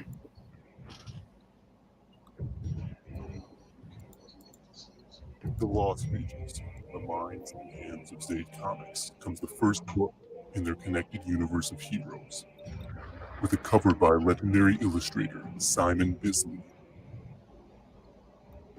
The Lost Pages is a story of a magical book in the hands of a homeless man. Within it are tales lost to time of heroes from different eras and walks of life, all protecting humanity from evil.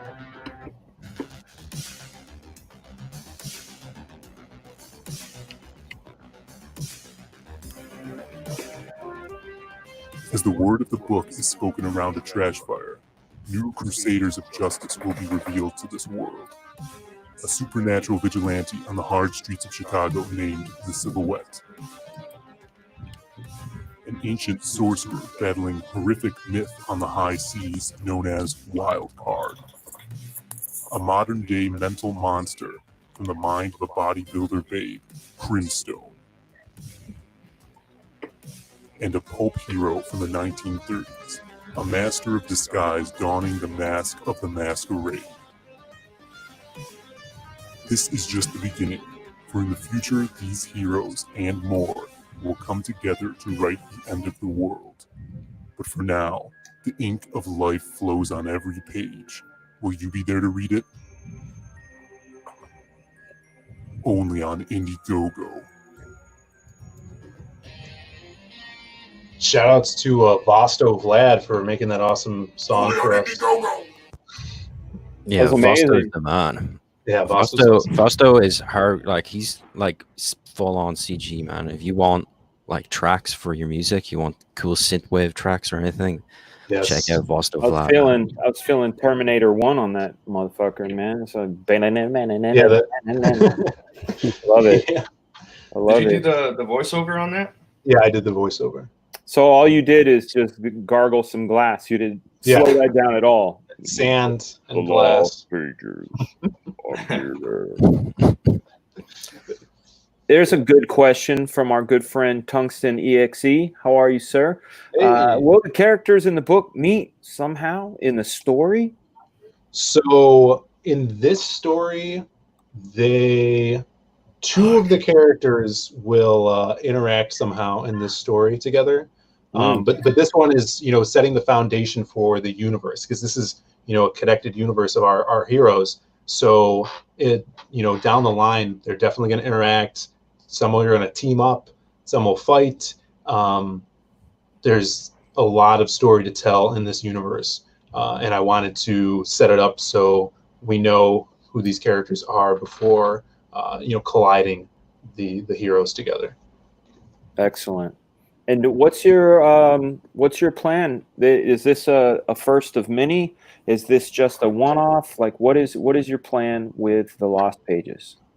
Yeah, this is going to be the first of many, volumes, books 1 through, until we stop this crazy thing. I think we're going to have a lot of, hopefully if we get the success of this, we're going to go a second one, and then so on and so forth. And there's lots of rooms for spin-off books because there's a lot of characters in here we could play around with. Yeah, man. Crimstone for life, baby. Yeah, everyone's gonna want a Crimstone spinoff, man. That needs a solo title. That needs its own book. Yeah, I have an idea I have a lot of ideas for Crimstone, but I have an awesome idea for a cover that I want to do in the future. Hopefully another Bisley cover. Oh, can you imagine Rob Willis drawing Crimstone?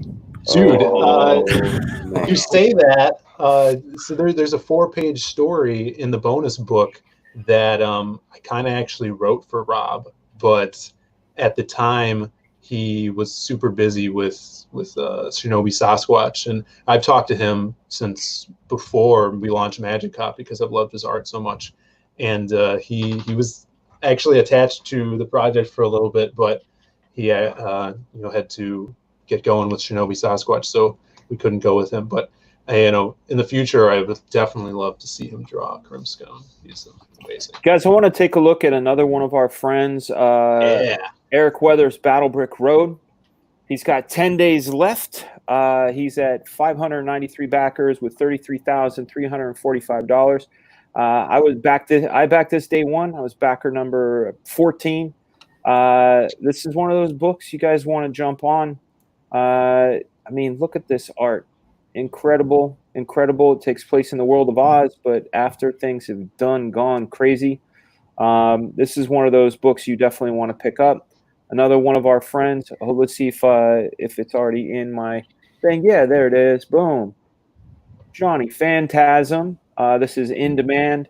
There's not too many of these left, you guys. I know that there are only 500 packets going out. And then after he's done with this, he's going to be doing Johnny Phantasm 1985, which has me very excited. I got to see some of the pages rolling around in the DeLorean. It's been described as Beetlejuice meets Scarface. Had me sold just on that one alone. And of course, yeah, I like him too. Yeah. Of course, you guys, if you haven't already, which is something you'd be under a rock if you haven't, but go back. Ethan Van Sciver's Cyberfrog 2 Wreck Planet. It's breaking records. We're trying to get it to hit 900,000, which I'm sure it will do any day if it hasn't already. And then I want him to be the first guy to hit a mill. I think he can do it. I know he's adding things. He's adding a Salamandroid PVC to the mix. $1 million. He's going to straight up get pinkied out. Yeah, level 7 says it right. Tug, what's going on in your world, man? What's your week been like? Hectic. It's been an interesting one. Yeah. This whole week has been bananas, man. Like it's been crazy. My show had been taken over by someone named Soy Rage, which was a lot of fun. He's a madman. He gets people thinking, talking about the SJWs. Speaking of which, I don't engage with them on Twitter, but I do find certain things like they're trying to call out hypocrisy amongst our batch when they don't put context into anything. And to me, I think it's like a simple tactic that they do. And I think it stems just from people being lazy. People take the word they read a headline and believe that is what it is without the context. But honestly, I just feel like we're winning every day. We're winning. We are. You look at their tactics. I mean, you can tell by the desperation that they employ that we're winning. It is. I did a recent video where some of the more ardent crazies, they called our DA in our police department. They did what? Yeah, I did a video on it. They bragged for what reason? That's incredible. Because I hurt their feelings. Oh, feelings aren't facts, man. We know this. It's kind of fun though. They actually market better than I ever could.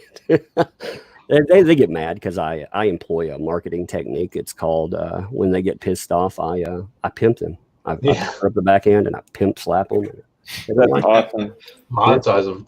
Pimp them. Well, it's like the best people that really told me that Frega, is not only legit, but that your message out there, it really stirs up their beehive. They're the ones that told me that. You didn't have to tell me anything. I saw the mainstay players out there saying, this guy, we can't get to him with concern trolling him, saying, oh, you can't go with those guys. So you got to burn his career down.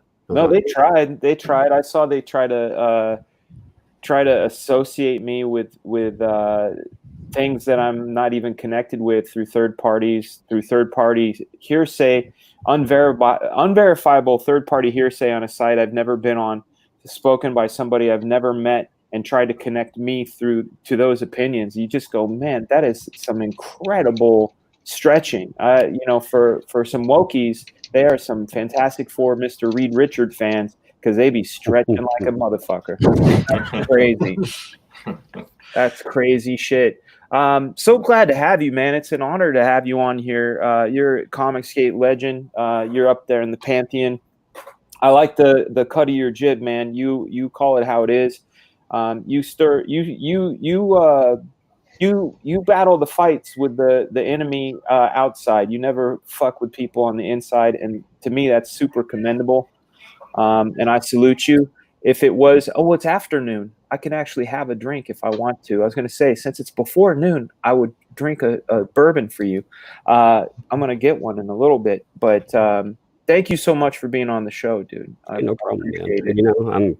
I like what you're doing. I mean, hey, again, who is a hero here? Carl, man. Carl. Tell you, if you haven't heard Carl's story, Carl, talk to us. I was gonna say because you're right. Like Umbrella Guy from day one, like what was that, like 2 years ago or something? I wasn't even like fully CG. I just had a ton of people in CG who was liking my stuff on Twitter and sharing it around. And I basically there's a guy over here who helped run Collins, or did at the time, and he was like basically like gave me the ultimatum, like, are you CG or not? Are you gonna denounce these people? And I said, no way am I gonna do that to people who support me. You guys don't support me. These people who don't even know me personally from half the world away support me.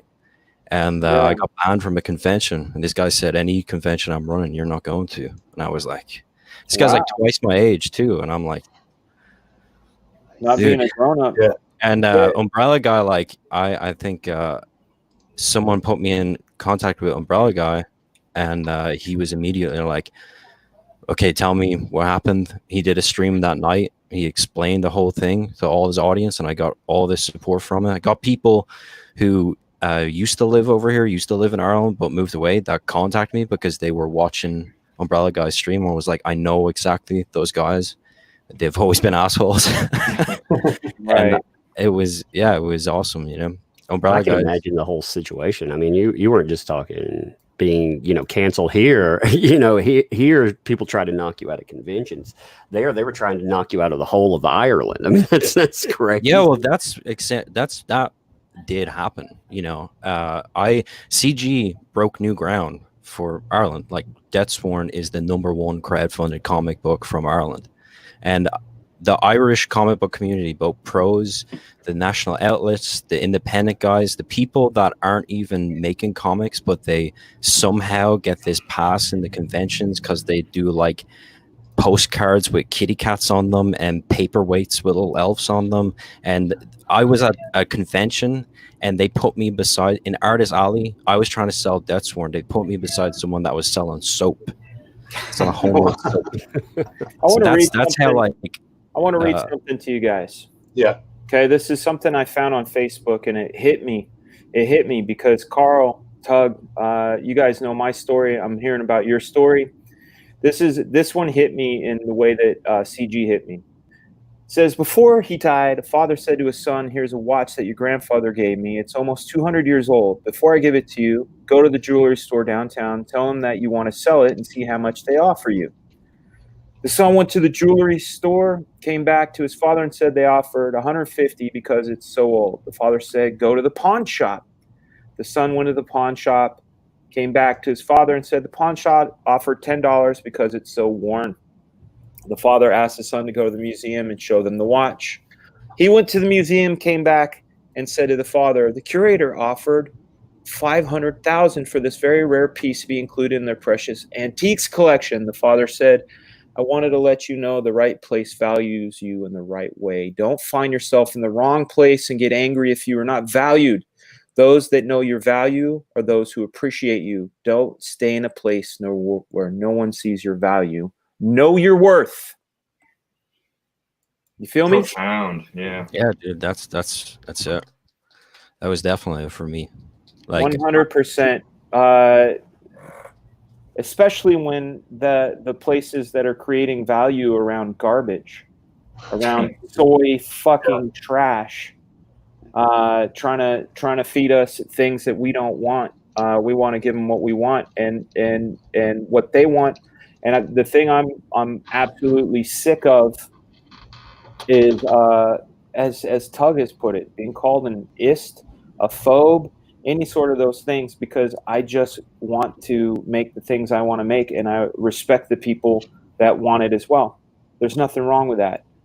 So knowing our worth is knowing our value. We're a bunch of sane people. Yeah. I don't feel like we're a group of crazies. We're a bunch of sane people. Well, Dan, we're the normal people. Yeah. Can I tell you a story, Dan? This actually happened, man, last week. So, we had a acquaintance in the Chicago comic scene that invited us to a few really small pop-up conventions when we were first doing Magic Hop. Yeah. And printed out like our 12-page pilot issue, and we're selling it there. And he's a comic creator. He does stuff on Kickstarter, though. And we were at a convention with him, and he was asking me, why are you doing Indiegogo? And I was telling him how much better it is than Kickstarter. And he ordered Magic Hop. He got it. He does these like Facebook streams that no one watches. Sure. So he tagged me in one of his streams, and he was talking about Magic Hop. He's like, oh, this book is super cool, 80s, blah, blah, blah. He really liked it. He's like, I'm really excited for the second one. And he was showing it off on stream. He's like, you guys should get it too. I'm like, oh, thanks for doing that, man. That was awesome. And I messaged him this past week and told him thank you for that, and told him about the Lost Pages. He's like, oh, that's cool. He's like, I have a question, though. I'm like, yeah. He's like, why are you aligning with Comicsgate? So I told him, I'm like, Comicsgate's awesome. They're super supportive, really creative, fertile area for creators. And he's like, yeah, but they're bigots and it's a hate group. Oh. And I got a reply. Yeah. I got a gift for that. Hold up. But so I went through it. I told him, there you go. I'm always surprised by that. Last year I had a bit of my job history doxed, and I've been in. I'll mention I don't want to ever go outside of what's out there already, but higher education, mental health, that sounds like the resume of a monster bigot, doesn't it? Yeah, really. The thing I've been talking a lot behind the scenes with Ethan, with Adam Post, and this is something that the wokies are trying to do, is they try to fill the mainstream and Wikipedia pages and all of this stuff with what Comicsgate is. But what they're trying to do is block out what Comicsgate actually is, and our voices. And my whole mindset behind that is to go in, search engine optimization, and fix it. I'm going to take some of my money from my campaign, and I'm going to pay for some search engine optimization and fight them legally by fixing the Comicsgate image. Because that, I had a lot of friends, run-ins with friends that know me. I've been in this business for 29 years. I've been actively in the convention circuit since 1987. So we're going on, over almost 33 years now as a kid. So my reputation should stand for itself. And when I get people that I've known since I was a kid going, it's so weird, why would you side with racism? That's not you. And I say, it's not it. And I say, I implore you to look into it. The problem is the search results coming up, Wikipedia pages, those things give definitions that don't exist. There's no substantiating evidence to support their case other than lazy ass search engine results. And the problem with Joe Q Public is they take it for face value. It's up to us to uphold a standard that of quality, a standard of exemplary behavior, and be the opposite of those things, and let them dig their own fucking graves. Yeah. You know what I'm saying? Yeah. Gotta fight the thought police. So I message him and give him these facts and stuff, and it just comes down to, he's like, I can't, my publishing company and myself can't support any of your books anymore because of this.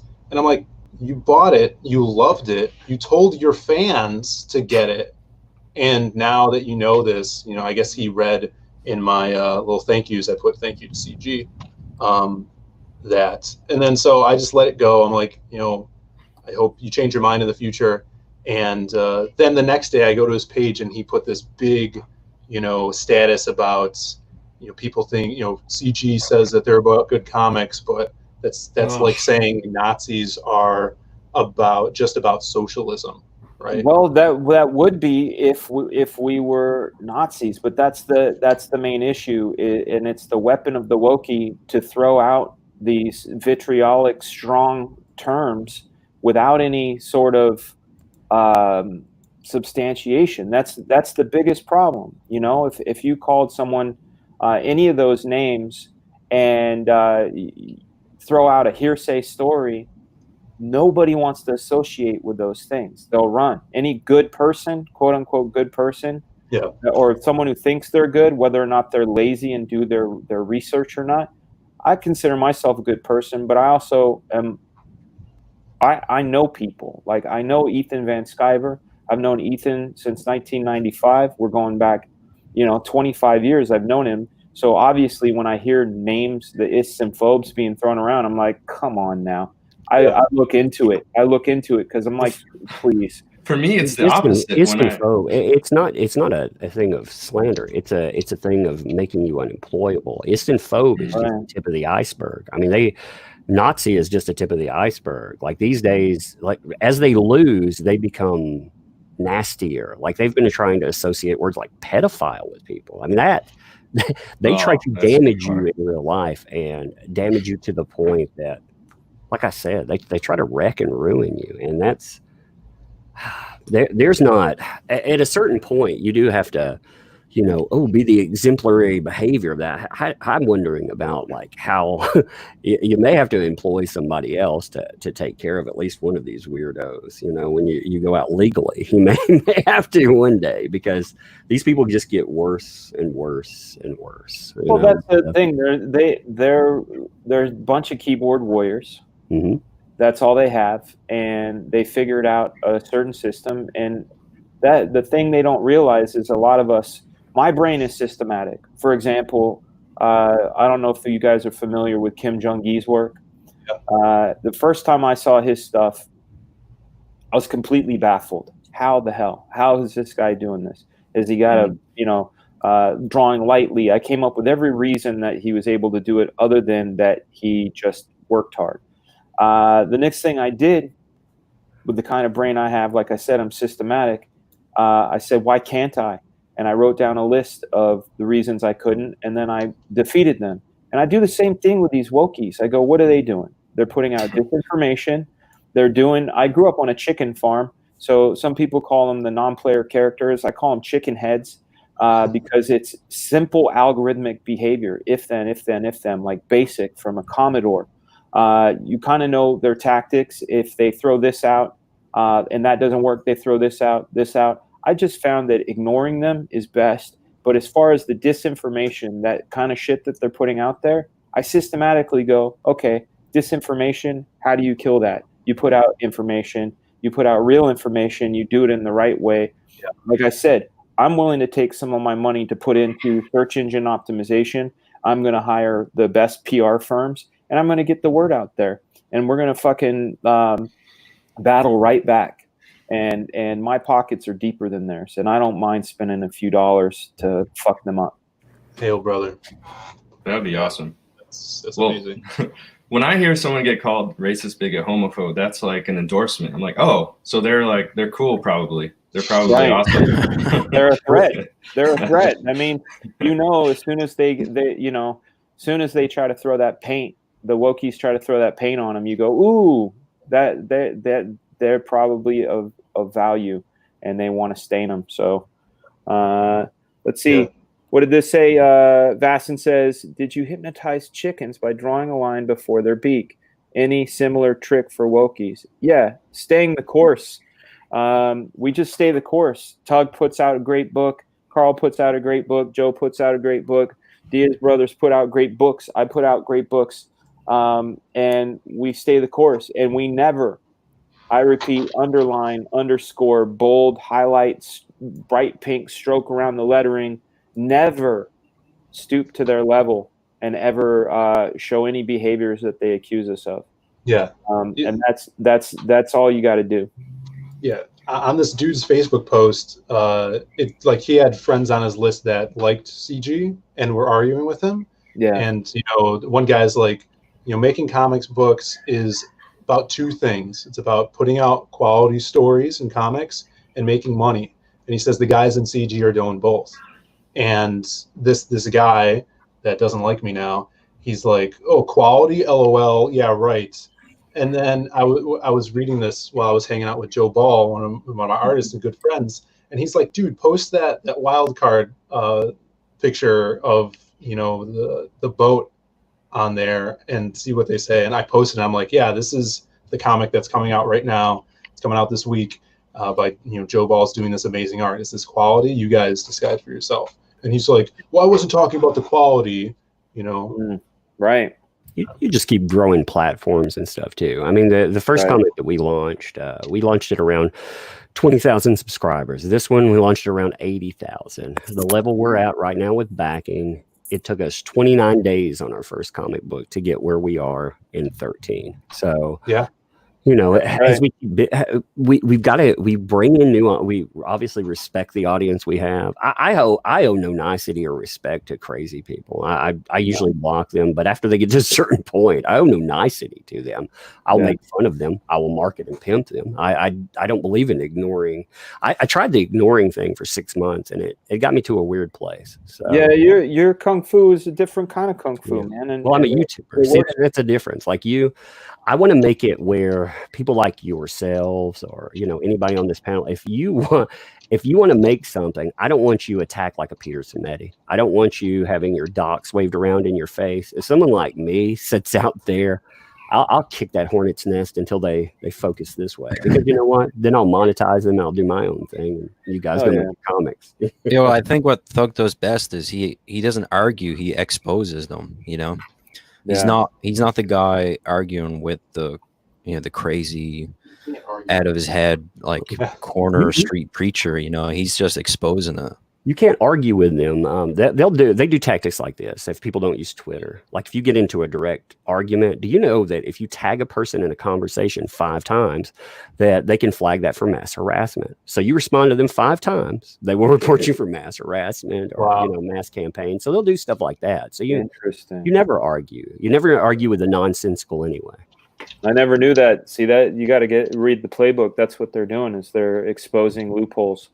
Akikama says Dick Masterson does search engine optimization for a living. DM him, please. Thank you for the $2 super chat. Yeah, I'll look into it. I have some people out in LA that help me out too. So we will be figuring that out. Let me hit the refresh on Lost Pages. You're creeping, bro. Look at that. Yeah. Woo. Creeping on the weekend. Already at 35. So that's a stretch goal hit, isn't it? 50 backers. in the Damn. first 2 hours. Nice. Oh my God, that's crazy. That's awesome. Did you hit a stretch goal? No, we're hitting the stretch goal at 4K. Okay. So if we can get there, then everybody's going to get the logo stickers, which, awesome logos by the Alan Alonso, the Howl Comics, who's doing the Masquerade story for us. Excellent. Maybe we'll throw in a Zaid Comics sticker in there too. Logo. Man, this is crazy. Tug was talking about how his first campaign compared to his second one. This is a total difference from Magic Hop to the Lost Pages, because Magic Hop, it took us 60 days to get past 4,000. Which was hit our funding goal, but this in 2 hours is crazy for us. Thank you, everybody. Thanks. Yeah, this is going to be really big, and can't wait to get these stories out to you. I do want to say this. People need to stop fighting with each other. They need to stop. They need to look outward, not inward. I think if we ever master that, we are the only people that can make ourselves fail. I think we're on our way to that, dude. I think just from the events that I've been witnessing this past week, I feel like every now and then you got to shake things up to make it clarity happen. So I think the mud's going to settle. I think we need to figure out going forward, though. See, all of these events, they point out one thing. They point out the fact that we have no way of resetting problems. Nobody will say, hey, yo, man, that's my bad, and just walk away. These divides, they don't need to deepen. We need to remember, like Fraga, if Fraga at best is an ally, if Fraga is my ally in this fight, then I don't need to be fighting with Fraga. And if I ever have a falling out with Fraga, walk away. Remember, he's not the enemy. The mainstream was the thing I wanted to take on. I don't want to fight with indie pros. I don't enjoy it, So we need to do like boxing matches. Just have people punch it out a little bit, get their frustrations out, put the gloves on. Jello wrestling. Jello wrestling. Oh Lord. Nasty. I've mud wrestled before. It's not as cool as it seems like it would be. Yeah. Over on Brian Scanlon. Brian Scanlon's my brewing homie back in Cali. He's a brewer who makes some fine beverages. Ooh. Big love for Brian Scanlon. Yeah, if you guys know Red Gaze, over on his channel, they're always talking about spaghetti wrestling. Him and Lola. They always want, like, at CG Con, some like weird spaghetti wrestling thing going on. So. Very odd. That's because of another pro that I don't want to throw out the name of Vinny. Oh God, I said his name. Oh no. Yeah, I heard that he said to his backers that he would he would twerk, but he never paid. You got to respect the backers, man. Got to respect. He said he would twerk. He's going to twerk in spaghetti. Yeah. I don't get it. Well, I mean, if you promise it to your backers, come on, man. You got to do it. True. That's why I'm wearing the fucking pink bunny, and now it's my brand. It's weird. It's my brand. It is. I think you found a new thing about yourself, man. Yeah. Oh, that I like pink bunnies. You're a furry. I am not a furry. I do not identify with a rabbit, other than that I like to eat like a rabbit as well. Yeah, man. Let's take a look at some other campaigns. Let's take another look at I'm also not a furry. What's that? I'm not a furry either. Yeah, look at that furry hat. That's awesome. There we go. Oh, sweet, dude. That's no bull. No bull. Let's take a look at another case for the Littlest Umbrella. You're at 905 backers. Do you have any other crazy stretch goals, like hidden stretch goals? I put in a stretch goal every 20K usually. Just to throw Awesome. something Do you in have there. I put in 2 cards so far. We started out with 1. I'm exploring cards now because I always like back in the 90s. It was awesome. You get a book, you get an ash can, and then you would have cards associated with it. I've got a sample page coming to see what I can do with cards. So I don't know. If I want to explore that, I may do a mini poster or something. I don't know what the next one will be, but as we get there, I'll figure it out. The first stuff caught me off guard, so I wasn't actually expecting it to hit what it did so fast. So yeah. It's a weird feeling. It was same thing with the Black Flag campaign. It was like this strange acceleration where I'm like, oh shit, stretch goals. I'm looking forward to you hitting the 1,000 backers. You're 95 backers away from that. I think we're going to be adding to your backers here on the show. Anybody who has not backed this, I'll tell you what, when we get to backer 1,000, I'm going to do this for you, Tug. I did it for Zaid. When we hit backer 1,000, whoever comes in at backer number 1,000, they are going to get a sketch by me. I'm going to draw that umbrella guy and send it over to Tug, and then he's going to give it to backer number 1,000. So let's get that number up. I'm going to snipe that one. Yeah, you gotta. Actually, we're going to do it at 950. Fuck it. Let's get there quicker. You guys check out another case for the Littlest Umbrella. Again, like I said, I backed the Everything Plus because that's an incredible deal to me. I'm getting 1, 2, 3, 4 comics and a sketch by the man himself. I'm pretty stoked about that. Let's take a look at beefybull.com. Oh. Let's get beefy. Yeah. Getting beefy up in there. Beefybull.com will take you to the Slaughter Squad relaunch sign up page. You guys want to get on that as soon as you can. If you sign up, you get a trading card. Sign up, get the trading card. Let's watch the video one more time. I love this video. Go to Indiegogo right now. Is there any sound? Are you guys hearing sound? Yeah. Double feature, including the first 2 parts in an 8-part series. Thanks, everybody. Take it easy, Tungsten.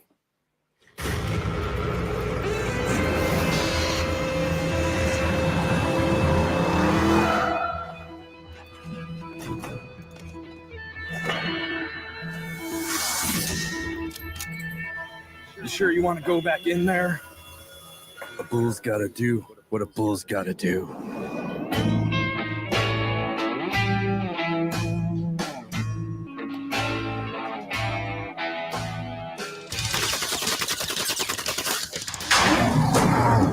Eat hot lead, suckers! Huh? What?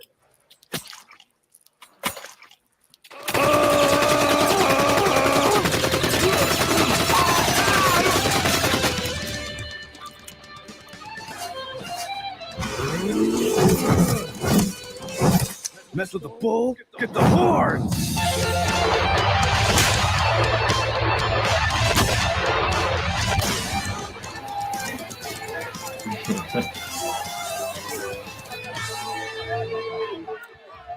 Shit just got real. Who the hell are you? I'm 100% Psycho Beefcake. Think you can handle it, Susie? Fuck you, asshole. Fuck you, asshole! Your horns are strong. That's what she said. Why would she say that?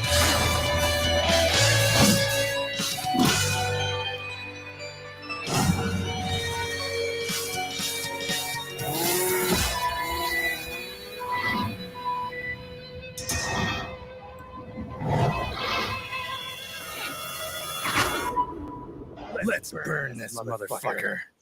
Hell yeah!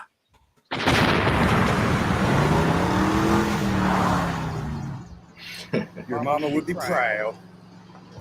Mama.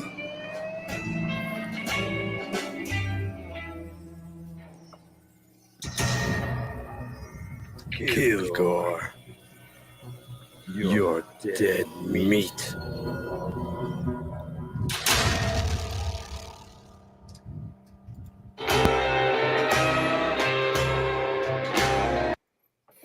We're now taking a look at Death Warren Book 1, Carl O'Rourke's book.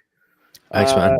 Yeah. You want to tell us a bit about it? I know it's in the band. You want to tell us a bit about this thing? Yeah, sure. But before we do, hold on a second. I gotta give a little word from our sponsor. Remember when I said I would kill you last? I lied. I lied, Dylan. I lied. There you go. Oh, perfect. But yeah, so Death Warren is a 80s inspired space fantasy action adventure comic. It's about an empire of sun-stealing solar vampires. They're not your kind of vampires like your Hollywood vampires that wear frilled cuffs and speak in Eurotrash accents and are scared of the sun. These guys actually live on sunlight, so they've amassed this giant empire, taking over the galaxy, where they go and they take over suns. They drain it of all their energy, and then they enslave the surrounding planetary systems. Ooh. And amongst all this chaos and destruction, there's one man who's willing to wage a one-man war against the Dark Stars, and that's Death Warren. His name is Death Warren. Pants optional. That's all we know. That's all we know about Death Warren. That's awesome. Death Warren. Total badass. Tell them about your tiers here. You got comic, ashcan, and sketch card. That's your featured. Yeah, All so that's kind of gets you everything in the book. It's the main full color book, the Ashcan, which is like a 46-page black and white manga-sized prologue to the main book, and a cool little sketch card. What is the sketch card? Is it an actual drawing by you? Yeah. It's like I'll show you. I have ones here, and they're proper custom printed cards as well. Let's take a look. These professionally done. Oh. Pull it up. Let me get a good one. So yeah, you see, there's a little sketch. Oh, yeah. Plastic sleeve, and it's a proper printed card. This side's a cool glossy. Yeah. This side's uncoated, so I can draw on it. Hell yeah, that's so cool. How many of those did you make? I actually messed up because at first I just got them printed on uncut sheets, and I was cutting them myself, and then it blew up. So I had to get them. I had to put in a new order for actual cut ones from the printers. Yeah. So yeah, I mean, I got like 1,500 of the blank cards. Amazing. You could sell the mangled ones for like a discount. They're not mangled. They're just I couldn't sit and cut it with a guillotine all day. It's just too much. Oh, you could sell the sheets probably. Yeah, I could do a big drawing on the sheets. Yeah, that'd be great. Book 1 and a head sketch for 101. What's the extra $1? Is that like a good luck charm? What made you make it 100? No, that's the conversion. It's a conversion. Right? I have to put it in euros, and then I put it in euros, and then Indiegogo converts it to dollars. So it changes every day. Even my funding changes every day in dollars. Weird. That's got to be really weird. Man, I love this. It's really weird for the Aussies, man. The Aussies take a huge hit from the monetary conversion. Yeah, CG's got a pretty strong Aussie representation with Clayton and Rob and Liam. Pretty crazy, those guys, those crazy Aussies. Well, I'm excited for your book, Carl. I first heard about you because I wrote the word punk on my Gorilla's glove, and someone said you need to write punk, P-O-N-K, and I didn't know what that was. I thought I was being punked. Ashton Kutcher style, but now I have you on the show, and I'm so happy to have you. So glad to meet you. Thanks, man. Yeah, man. Sim, our friend Sim, said just woke up and backered the Lost Pages. Hell yeah. Hail Sim. My man. Hail Sim. let's take a look again over here at Lost Pages. And I might want to look at my campaign. I haven't looked at my campaign all stream. Look at that, Zaid. Boys, 37.49 at 53 backers. Let's see. Oh, yeah. Thank you, everybody. Cruising our way to the first stretch goal. That's excellent. Also, Tug, someone had said in the chat, Michael Green said, I don't want to delay. I don't want to delay you getting 950. So randomly selected. Yeah, that's actually what I was gonna say. We'll select a rando at 950. So anybody that is backed up to that point can. I love it. I love it. That's a good idea. Yeah, I mean that's right. He has a good point there. You shouldn't, just because someone's backer won, they shouldn't lose the chance to, they were there right from the beginning too. I should probably do it with the bunny suit too, because when I hit 200K, if I hit 200K, the bunny suit goes bye-bye. This one, I'm gonna have to buy a new one because apparently people don't want it to go away. But I made promises. I'm all about integrity, so this is gonna go to somebody. So it will. I think we're gonna work that random thing in as well. Let's see, Joe King, where did you get your cool bovine headgear? Did you make? I found this on Etsy. There's this lady on Etsy who makes these custom hats. So I just got this one as a test to see how it turned out, and I'll probably go back and try and get a custom one made with the eye patch and everything. I love it. You know what I think? I feel like Etsy has missed out on certain opportunities. Like when I think of Twitter, I think of that little bird. They should have had a spider for their logo, Etsy, with a like crafting, and then they could have called it the Etsy Bitsy Spider. And then they could have because spiders craft things, and they could have branded the fuck out of that. But that's what I do. I come up with ideas. And Dino's talking shit again. And I'm ready for you this time. Dude, where did you get the gloves? Oh, I take boxing classes. Well, they just came out of nowhere, though. They call you Johnny Fast Hands? I was ready. I was waiting for someone to talk shit. He's got him. You're not taking boxing classes anymore, brother. Yeah, not anymore. But I'm just doing it in my apartment in my underwear. Leave all that alone, man. Hector the Fector says if there's a raffle of backers for the pink suit, if he wants to donate it to EVS. Yeah, I don't know if Uncle E wants my filthy suit. It doesn't smell anything like pie at all. At all. I mean, maybe I can cook. His favorite pie is lemon meringue, much like mine. Lemon meringue pie. I'm gonna get soy just for a second. Lemon meringue pie actually makes me well up with tears, and I'll tell you why. My grandmother for my birthday every year used to make me a lemon meringue pie, and she left us in 1995. So whenever I have it, I think of her, and it gets me a little misty. But I love me some lemon meringue. So maybe I'll bake a pie around this thing just so Ethan wants the suit, and then he can't have it. You just pee in it, right? No, but I'll tell you, there is Percocet sweats. When I was passing that kidney stone, I was taking Percocet and I was sweating a lot. So I guarantee you, if you were to make a tea out of this, you'd get fucked up. So whoever the lucky winner is, smoke the bunny suit. I got you. Smoke it, wear it. People have accused me of being chill.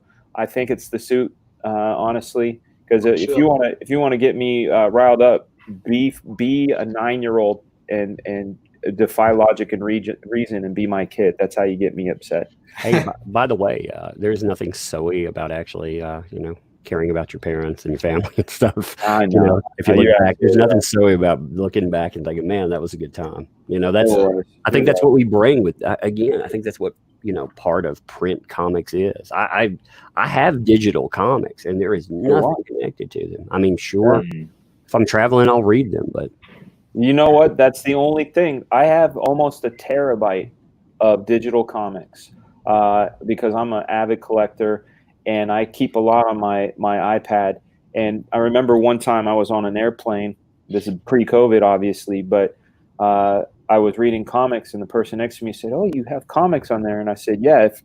If I was to actually quantify how many comics are on here, it's like I have like 40 long boxes worth of digital comics on my iPad. Imagine trying to carry that on a plane, right?" Oh, yeah. So that's the only cool side. But I'd much rather hold a Doctor Strange 55 in my hand and smell the vanillin coming off those pages than swipe. No, yeah, I agree. That's Umbrella guy being the voice of reason. That's right. Always the voice of reason. That umbrella guy. Always. Every now and then a weirdo gets under my skin, and I'm not reasonable, but Yeah, it's reasonable. You're absolutely reasonable when it's a weirdo. Let's take a look again at what we're doing on Lost Pages. Whoa. Oh, he's gone. Oh no! Disappeared. The book was too powerful. Yeah, the book. Not again. We used it. Hate that. I hit refresh on the wrong damn thing. I do that so many times. Yeah. I wanted to refresh your page, and I refreshed myself out the damn building. At least in StreamYard, when you did it in Hangouts, if you did that, yeah, everybody was gone. So at least this one stays. That would be brutal. Numbers jumping. We're at 3,784. Okay. Cruising our way to 4,000. Cruising our way to the first stretch goal. So cool. And You guys definitely want to sign up. What's on your screen, Phil? I see something. What is that? So this is if everybody that backs is going to get this Andrew Huerta trading card of the Silhouette character just for the first week. So if you guys back, next month or something, you're not going to be able to get the Silhouette trading card, by the great Andrew Huerta. Love his art style. So awesome. Yeah, Huerta's great, man. Yeah. I can't wait to have him on the show. I can't wait to get my Cult Gang shirt from him. I'm going to rock that. I got my John Malin shirt in the mail. It was the wrong size. I had to yell at Crypto Fashion. Hopefully they're going to fix their issue with sending me the wrong size. Can't wear small. I could try, but my moobs poke, and that ain't cool. You should wear a small if you reach a certain stretch goal. No, that would be the stretch goal. Do a Hulk Hogan.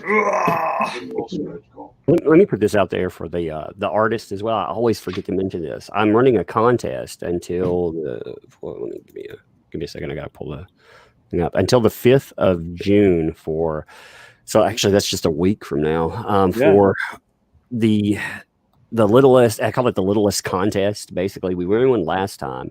It's just taking the idea for that umbrella guy, little umbrella girl, doing whatever you want with it as an artist. First prize on it is $125 plus the $100 tier. Second prize $100 plus again $100 tier, and third prize $75 plus $100 tier. Yeah, so I mean, I wanted to make the prize okay. Yeah, that's a generous prize, man. That's a bomb diggity prize. Yeah, man. Well, people, I don't know the best positive advertisement that we can do, man. Artists out there, they do a lot for free. They do. They love something. They go out, they draw something. They can take those if they've drawn fan art or something like that. You can put it in the contest. I have a special bank account, and it's the most fullest bank account I've ever had. When I've been paid in exposure, fuck, man, I'm so rich. No, it's a good thing. I think it's a good thing, especially when your heart's into it. I think those prizes are a huge motivation. Any artists out there watching this, we got 180 people watching right now. Where can they find that contest? Where can they find I've got the rules posted on Twitter, but if you're not on Twitter, I have it posted on Instagram, and yeah, they can also hit me up. Just if you for some reason don't understand the rules to it or anything else, just hit me up. Go to my YouTube, hit me up through the associated email, and I will answer your emails. It may take me a minute because you get a lot of mail sometimes, but I'll definitely get back to you. I mean, the rules are pretty simple there. Obviously, like if you have a character associated that's your character, these you do let me repost them and whatnot, and the winners, like, you're giving me the rights to repost or to utilize it, in a book or something. What's your name on Instagram? That I follow you everywhere, but I didn't realize you had an Instagram. Yeah, it's that umbrella guy. So yeah, easy. I don't use it very much. I only post. I post art, and it is the only place that I don't want any kind of drama or stupid there. I just want to pay homage to artists. Yeah, man. Well, followed. I'm simply Couchdoodles. The fan art is amazing. Magic Hop was our first book where we got fan art, and it just blows us away seeing the characters that we've created in other styles. And we try to help the fan artists out. Also, actually, this guy who won our fan art contest for this Magic Hop post, Alan Alonso, aka All Comics. We sent him a book and put this in the actual book. It's at the last page. And since meeting him, we hired him for the Lost Pages. He's the same artist that does the Masquerade. So he actually got a job out of doing the fan art. Yeah. So cool. Everybody that does fan art, Simon Simpotier out there does a bunch of Sim fan is art. awesome. Everybody. Oh man, he did some of my favorite artwork that I've seen. I actually used a piece of his artwork when we went to Anime Matsuri. That was a good time. There's a guy called Dax Martian, I think, and he does that. He did a Deathsworn in this like Jack Kirby style, like even the color and everything, and it was so cool, man. I was like, I have to use that for something. I'm thinking like I might try to put on a postcard or something and just throw it in with the book because it's so badass. Yeah, I don't know. That's one of the things. Like all of this, I mean, I got into this to help out artists. I try to employ at least 4 commissions a month because YouTube allows me to do that with the any revenue that comes from there. I mean, I think that's helpful. But with the COVID, Lord, I don't know. We were doing something like 13 commissions last month. It was I was like, yeah, I got to slow that down a little bit. But I mean, artists are hurting right now with all this craziness that's been going on. So, throwing a contest out there where people can not just do something, but also maybe get some money out of it and get exposure too. I mean, with contests, if nothing else, you do show people like how talented you are, and there are always people watching that want to pick up an artist. That's actually how I found the SK Bennett. I'd seen some artwork that he did at one time. I hit him up for a couple of commissions, and I love his work. So, I wanted him to work with me. Yeah. Oh, yeah. This is another fan art piece that he did for Magic Hop for a drawing show. I thought this was one of the best ones. He's helping her out a little bit. Oh, using his magic for good. Yeah. I see. Hail Magic Hop. Which is still on demand also. Reminds me of that Scott Baio movie. Remember Zapped? You guys are like, you're an old fucking man. Yeah. Zapped, he had the power to like make girls' pants come off. Like like a great movie. What a great movie premise. Didn't that also happen in the Leprechaun? When a woman asked for big tits and she blew up. Yeah, that might be where my infatuation exploded. comes from. I remember seeing that as a child, and I found out things that day. I found out things that day. That's great. That was the day I found things out. I'll never forget that scene from Weird Science. Where they're what a great movie. Building a bimbo. Yeah. The CG boobies going and drinking. Yes. Speaking of ass titty and titty milk. Yes, sir. This is a big comic that's been built on that kind of, I would say. Yeah. Let me. I'm gonna do it. We're gonna do it Magic Cop style. Padow! Look at that! Bam! I just switched it to my screen. Thank you guys for getting us to over 2,000 backers. At Backer 2,000, we unlocked the secret Backer 2,000 backer stretch goal. And what's going to happen with that is you guys are going to get Black Flag patches. Black Flag patch will look like the shield that's up in the upper right-hand corner of your screen. Yes. People are going to get those embroidered patches that they can slap up on anything they want.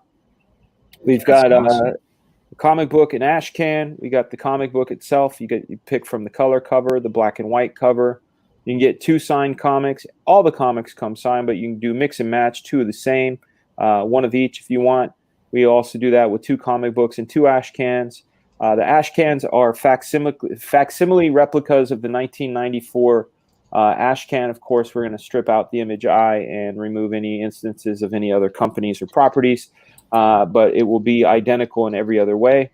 We have the Fragaboom Mega Box, which is all the add-ons in one notebook. You could just get all the add-ons, save $20, and you can add a book as an add-on if you want, and still save that $20. Here's some of the artwork we got going on. Double pager, penciled by me, inked by the incomparable Shelby Robertson, colored by the magician Matt Yackey.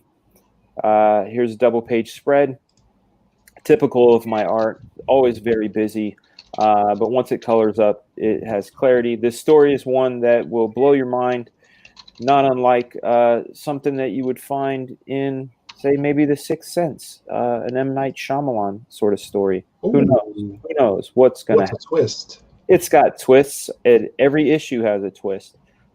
Here is Pat Lee's cover for, hopefully, we're going to get to do this, a stretch goal at 150,000. We're going to unlock a brand new book, Black Flag 0.5, featuring artwork from Old School Extreme Studios alumni Carl Alstetter, Pat Lee, Dietrich Smith, Shelby Robertson, Logan Libera, also featuring work by Rob Willis, Matt Weldon, David Pahutainen, and many more. Many more. So excited about that. You're one of the guys that is, blending the old school with new school creators, which I totally respect and love that about Incredible Comics, man. Got to do that. And then at the very bottom of the campaign, this is something that I wanted to do as both a point of difference or also a thank you to the people who've backed the book, or a hey, check us out to people that are on the fence.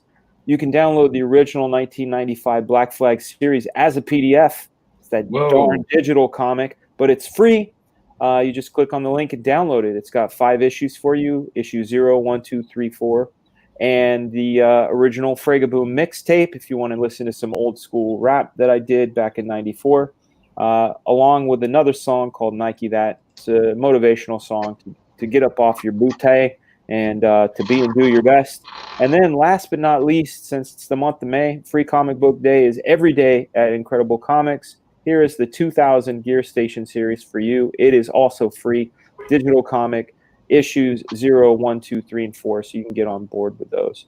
So that's what's happening in Matville. You guys, I'm going to be wrapping up the stream because I got a text from my lovely lady that the baby is asleep and she needs to do her grocery run, which leaves me on baby duty. So what I like to do, Tug, you haven't been here yet for this, but what I do is I go around in clockwise formation. I give each person a minute. They get full screen. They get a whole minute to talk about anything and everything they want to talk about in that minute. It could be a recipe for ice cream burrito if you want. Doesn't matter. Then afterwards, I ask you how you want to be kicked. I can kick you Bruce Lee style. I can kick you with a boot. I can kick you with a hip-hop lyric. It is all up to you. And Phil is going to start it right now. Phil, the floor is yours. All right, guys, thank you so much for tuning in, and thank you, Dan, for having us. Everybody in the chat and who's been supporting us, thank you so much. Definitely spread the word. Check out the Lost Pages. Watch the trailer and back the book. There's beautiful tiers and awesome artwork here. We have a lot of great creators working with us, and we're so fortunate to have them on board. So back Lost Pages and check out everything else. Tug's book, Slaughter Squad, Death Sworn, and back Black Flag so they can get to 150. Man, it's been a great time. Thank you so much. Oh, also, one more thing, and maybe Brandon wants to talk about this, but we have, if you want to support and get some merch, we have an Etsy store. I'll show that off right here. You can get Magic Hop shirts and Lost Pages shirts too. So if you love that Simon Bisley cover, that's right here. We have a little Magic Cop shirt, so you can actually look like Magic Cop in his outfit. So yeah, check this out as well. I'll drop the link below. Thanks everybody. Nice. Kick me like Bruce Lee, brother. You want to be kicked like Bruce Lee? All right. There you go. All right. Here we go, Brandon. You get a minute. The floor is yours. Phil's still back there. I kicked him, and he's still back there. I'll make sure that I cover him up. There you go. All right. Yeah, thanks so much for backing the Lost Pages. That's phenomenal. I could not have expected anything. It's just so great. It took such a long time for us to reach that with Magic Cop, and fulfilling that, and everybody. We've gained everybody's trust, and it's so awesome. So I appreciate that from everybody here and joining the stream. It's just phenomenal. Thank you. You guys can follow me on Twitter and stuff, and make sure you guys go check out our Etsy page, or you could go to zadecomics.com, and all of the links are right there, and you could check all of that out as well. I have some of my personal art up there. I do like these pinups with these pastry babes on there, so you guys can check out those shirts as well. And I'm going to kick me. I would like to be kicked with one of those giant Australian boots, like they were going to kick in The Simpsons. Oi! There we go. Joe King, sir. The floor is yours. All right. Thanks, Fraga. Thanks for having me on. Congrats to the Zaid brothers. The Lost Pages looks awesome. And check out Slaughter Squad. We're going to be launching tomorrow on Arc City Comics. Out with the old, in with the moo. And hail to the chat. That's what we got. That's what we got. Everybody. How you want to go, bro? All right, give me the knockout punch. There we go. Carl, you're like, what the fuck is this shit? Yeah, I'm like, I hate being put on the spotlight, but okay, let's go. you get a whole minute, man. It's yours. Let's do it. And the floor is yours. All right, back Lost Pages first and foremost. Back Black Flag. Sign up for Slaughter Squad. There's 1 day left to sign up. It launched tomorrow. You have to get on that. Joe is like a true CG like newbie story. He launched it a couple of like weeks back or months back with us on the Wancast show, and he didn't get where he wanted to, so he canceled it and he moved forward and he collected that list. And back Littlest Umbrella and back Death Sworn, you get a titty poster. Look, you get titties. Ooh, titties. We back love titties. And I'd like to be bunny kicked, please. All right. Boing. There we go. So fast. It was so fast. Fast as lightning. That's what we do. We go fast. Tug, my friend, my homie, how are you, dude? I'm good, man. I'm good. Am I ready for my minute? I'm going to give you as much time as you want. You want a minute? You want more? What do you want?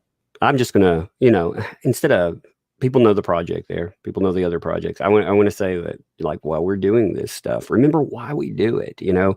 We do it to challenge the mainstream. We do it because we love comic books. And if you're in there, if you want to back this fight, do it that way. Your voice is strong. I mean, these people ignored us in 2018, and look at what we've built now. I mean, we should be proud of it. All of you should be proud of it because you're the ones that make this stuff work. Again, the projects out there. I just want to thank you folks. I mean, a lot of people, we spend times talking about what we're creating, and we always mean to think, but I definitely want to take that time to truly say that. So that's really all I want to say. Awesome, man. All right. Well, dude, thank you as always. I love coming on your show. I love having you on the show. You're a great presence here in Comicsgate, in the comic industry, and the fight against all that is wrong out there. So thank you so much. I feel bad even kicking you. Is there a way that you want to be kicked? Yeah, man. Why don't you drop a beat on me? Oh, a beat. All right. Let me see what I got. Can you kick it? Yo, kicked. Hey, there we go. Thank you so much, Tug. Big love and respect for you. big love and respect. I want to read some super chats that I missed. Had I missed them, I saw that Rankabot sent one 906 just back sketch tier. $5. Thank you for that super chat, my friend. And Hunter Grendel back Black Flag for a 5th time. Fragaboom. I see that one right there. Thank you so much. We are gonna just hear one more ass titty. No one can stop Comics Gate. Ass titty. And one more again. You get it, my friend. Here we go, Dylan. Free up! Remember when I said I would kill you last? I lied, Dylan. I lied.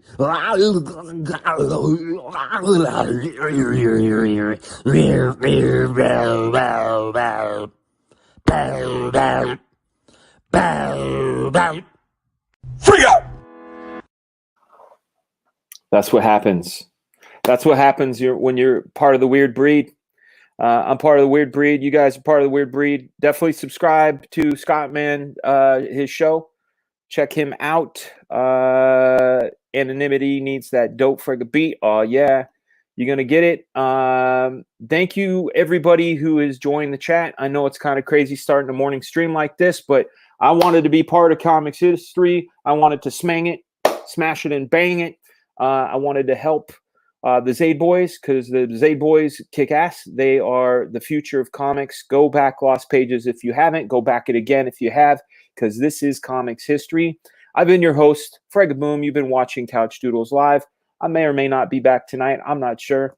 Get enough booze in me. I'll be doing it later. Captain Chokeout. He says this. Yeah, I'll probably be back, man. I'll probably be back. You guys, remember, here's my mission. It's my mission for you. Be and do your best.